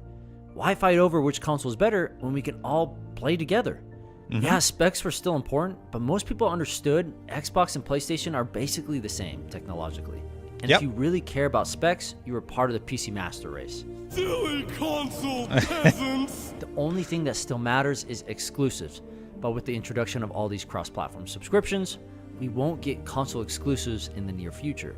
Now, fans, of course, have still fought over which console is better, keeping the battle flag flying for years after the Fortnite charade. But Microsoft put a stop to that and officially ended the war in June 2023, stating in their lawsuit against the FTC, Xbox has lost the console wars. Microsoft surrendered. They waved the white flag, and it surprised everyone. No one has ever admitted to losing the console war. Not in television, not Sega, not Nintendo, not even the KFC oven console. They said we lost. They said it straight up. They're like, we lost. So it's not like they're going to stop making Xbox ecosystem exclusives, but they don't care as much about console sales. So if you can't afford a PC and you want to buy a console still, they still value you as much as they value any other customer, and they're going to support that console. But the console sales, best case scenario, you're looking at 150 million units every console generation, right? I think that's about where it's going to cap out. And that growth is razor thin. Go look at lifetime console sales. It's razor thin. Now, what happens if you expand it to mobile? What if all your games can be played on mobile via the cloud for now until phone technology catches up? And what happens when you can play on PC, when you can play on televisions that can stream games like the Samsung television can? There's way more places that you can play Xbox games than there are PlayStation games. The PlayStation 5, 150 million units. By the time the PlayStation 5 is done, right? They just moved on or died. But Microsoft admitted they lost because they don't care anymore. The home console isn't the future, and they know it. Which is also why Sony was so strongly against the acquisition of Activision Blizzard. Sony CEO knew that Microsoft would not exclude Call of Duty and most other games from PlayStation. He knew this acquisition would do little to affect PlayStation games in the near future. But Sony tried to block this acquisition because they fear what's coming next. A future of cloud gaming without consoles. Which is what the Activision Blizzard lawsuit was really about. Change is the bane of all industry leaders. Just like Kodak, who had 95% of the photography market, but then went bankrupt because they didn't shift to digital. Or Blockbuster, who could have bought Netflix for $50 million, but didn't because they were focused on brick and mortar. And PlayStation is not trying to figure out their services well enough. They're trying to ramp up a mobile division, but they're making like a huge pivot to games as a service. They're trying the wrong strategies. And if they're not careful, we are in a paradigm shift right now where Xbox is starting to take back the lead. 2024 is going to be an insane year for Xbox games. And right now it's very quiet on the PlayStation front. What does the future hold? It's hard to innovate when you're at the top. So if you're Sony, you want the console to survive and thrive. You don't want to compete against Microsoft on new terrain. Sony loses out on all these revenue streams when the console dies, and they'll have to fight to stay dominant, competing no longer in the console wars, but in the cloud wars. This is good for gamers. Competition brings variety. Cloud, remember, is like, it's like 1% I'd be more worried about the mobile market. In the near future, it'll be more mobile, and in the long future, it's going to be cloud. That's how I think it's going to go. Cloud's still a ways out, though. Too many people have slow internet. New competitors like Nvidia will be able to compete, and new hardware will be introduced. Sadly for Sony, consoles are not the future of gaming, and they know it. They just want to extend the console's lifecycle as long as possible, unlike Microsoft. Year after year, Microsoft has been slowly knocking down the pillars that hold up the console. Hardware accessibility, player exclusivity, lower entry cost. Consoles are no longer the go-to gaming hardware. You don't need a $400 console to play games with your friends like you did in the past. Because of the market shift, gaming is expanding across the globe at insane rates, and the majority of countries don't have consoles or need them. China is becoming one of the biggest gaming markets in the world, and consoles were banned there till 2016. Banned externally by the US because of their military use, and they were banned internally by the Chinese government not wanting their youth to play video games. If you think about this, like Nintendo innovated. They made a mobile console, basically, that you can take on the go, that you can walk around your house with. The Switch exploded with popularity. It's big enough that you can enjoy your games on it, take it on the go, and it's not too cumbersome, right? Look at the Steam Deck. Huge market there. So if PlayStation comes out with their next console and it's just another console, I would be really worried about them. Because here's Xbox. They're like, okay, we got Game Pass, we got cloud streaming the televisions. We're getting a foothold in mobile. There's talks that are going to have a mobile expansion to rival Google and Apple. If they're doing all that and PlayStation is just like, okay, well, we have the PlayStation 4, which is going to become retro very soon, by the way. And we have the PlayStation 5, which is going to cap at 150 million units sold. You have a razor thin market that you can grow within. While Xbox is expanding to all these other avenues. I think this console generation, and I've said it, my silly graph thing, I'm not talking about console sales. I think they're going to even out in terms of overall revenue generation. Because PlayStation is playing the old game that Nintendo's gotten out of, and that's what this video is trying to say. Nintendo got out of the game, and they're the most successful, right? And Xbox changed up the game so drastically that they're starting to get a huge wind behind their back. I can't remember. Windfall? I don't know the saying. Point is, Xbox has changed, PlayStation hasn't, and their industry is not growing particularly quickly. Because when you can play everything on your phone, why are you going to buy a $500-$600 console? So the console market in China only makes up 0.1% of all gaming. PCs have also been the dominant gaming hardware in Korea since the 90s because of PC bongs. And think about India. They have the largest population in the world, and the gaming market is growing rapidly there. But what platform do you think they're going to play games on? Consoles aren't nearly as accessible in India as they have been in the West, but they have phones, TVs, and computers readily available. What platforms do you think game developers will want to develop for? Consoles? No way. It doesn't make sense. You can reach a much bigger audience on other platforms at a much lower cost. Do I think consoles will completely die out and go away? No, I don't. But I think they will be a fraction of what they are today. This guy really gets it. A smaller group of people in the world that want top-tier family room computing. Basically just buying a computer for their family room. But having a dedicated gaming device for your TV just isn't needed anymore. Or at least it won't be soon. So will Sony and Microsoft keep making consoles? I assume they will for the next 5, 10, 15 years. After that, it's foggy. 2028 is looking to be the bridge between eras. Hybrid consoles to bring us to the future. Little by little, consoles and the console market are decreasing, replaced by hybrid technology, cloud gaming, and subscription services. The console almost died 40 years ago, and its resurrection in the 80s brought us some amazing memories. Yeah. Yeah, that's a great I clip. believe the console as we know it is becoming a thing of the past. It's just old tech. Consoles are like, it's just an old way of thinking. Like, I'm 42. Things change. That's not you couldn't afford a computer when the Nintendo Entertainment System came out, right? And the types of games that were available were just made for that product. Today, it's too easy to play games on your PC. It's just an old way of thinking, right? I do think cloud will catch on, or some new technology that hasn't been revealed yet will catch on. Hybrid consoles, cloud hardware, phones, and TVs. This is the future of gaming. Signs all point to the death of the home console. It's sad to say, but it's also exciting. Now, a lot of this is speculation. Gaming is changing constantly. Yeah. And it's hard to predict the future, especially 10 plus years out. But whether I'm wrong or right, I'm fascinated by the future of gaming. And I'm thrilled to see what will come next.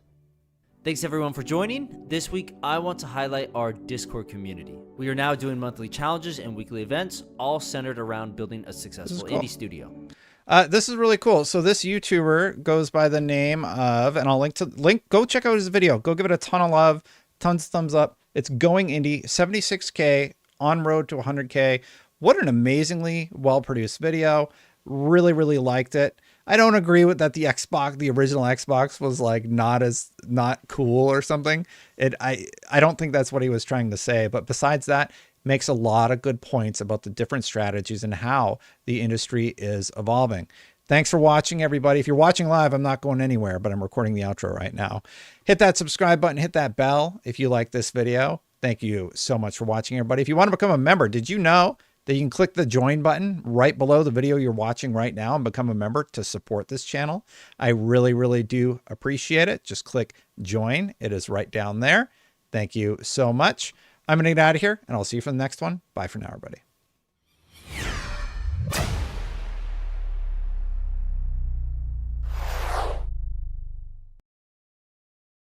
That React video was way longer than I meant for it to be. I think I just reacted to that for like 42 minutes. That was an excellent video. I'm not actually going anywhere. Nick's going to tell me all the crazy news.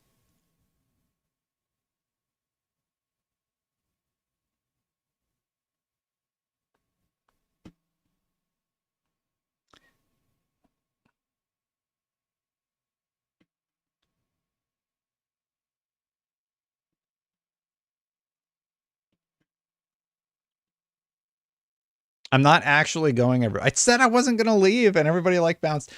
Maybe I should go though soon. My wife's still with kiddos. Yeah, actually I do have to go, unfortunately. I was going to do 2 reacts. I'll just do this one off air because this one's another 22-minute video. The declining value. Hellblade. Yeah, all right. That's what we'll end on. I just want to do a little combat section of Hellblade really quick. Let me see. Oh crap, I've been recording 50 minutes of the download screen. You know what? I got to call it. The kids are waiting for me. I got to go, everybody. Thanks for watching. You should watch The Decline of Blizzard and The Declining of Gaming by the Act Man. I will. Thanks for watching, everybody. I got to get out of here. Check out the kiddos. Seriously, you want to become a member? Click that join button. We had like 400 concurrents the whole time. I got to go. Take care of the kiddos. Appreciate you all. Bye for now, everybody.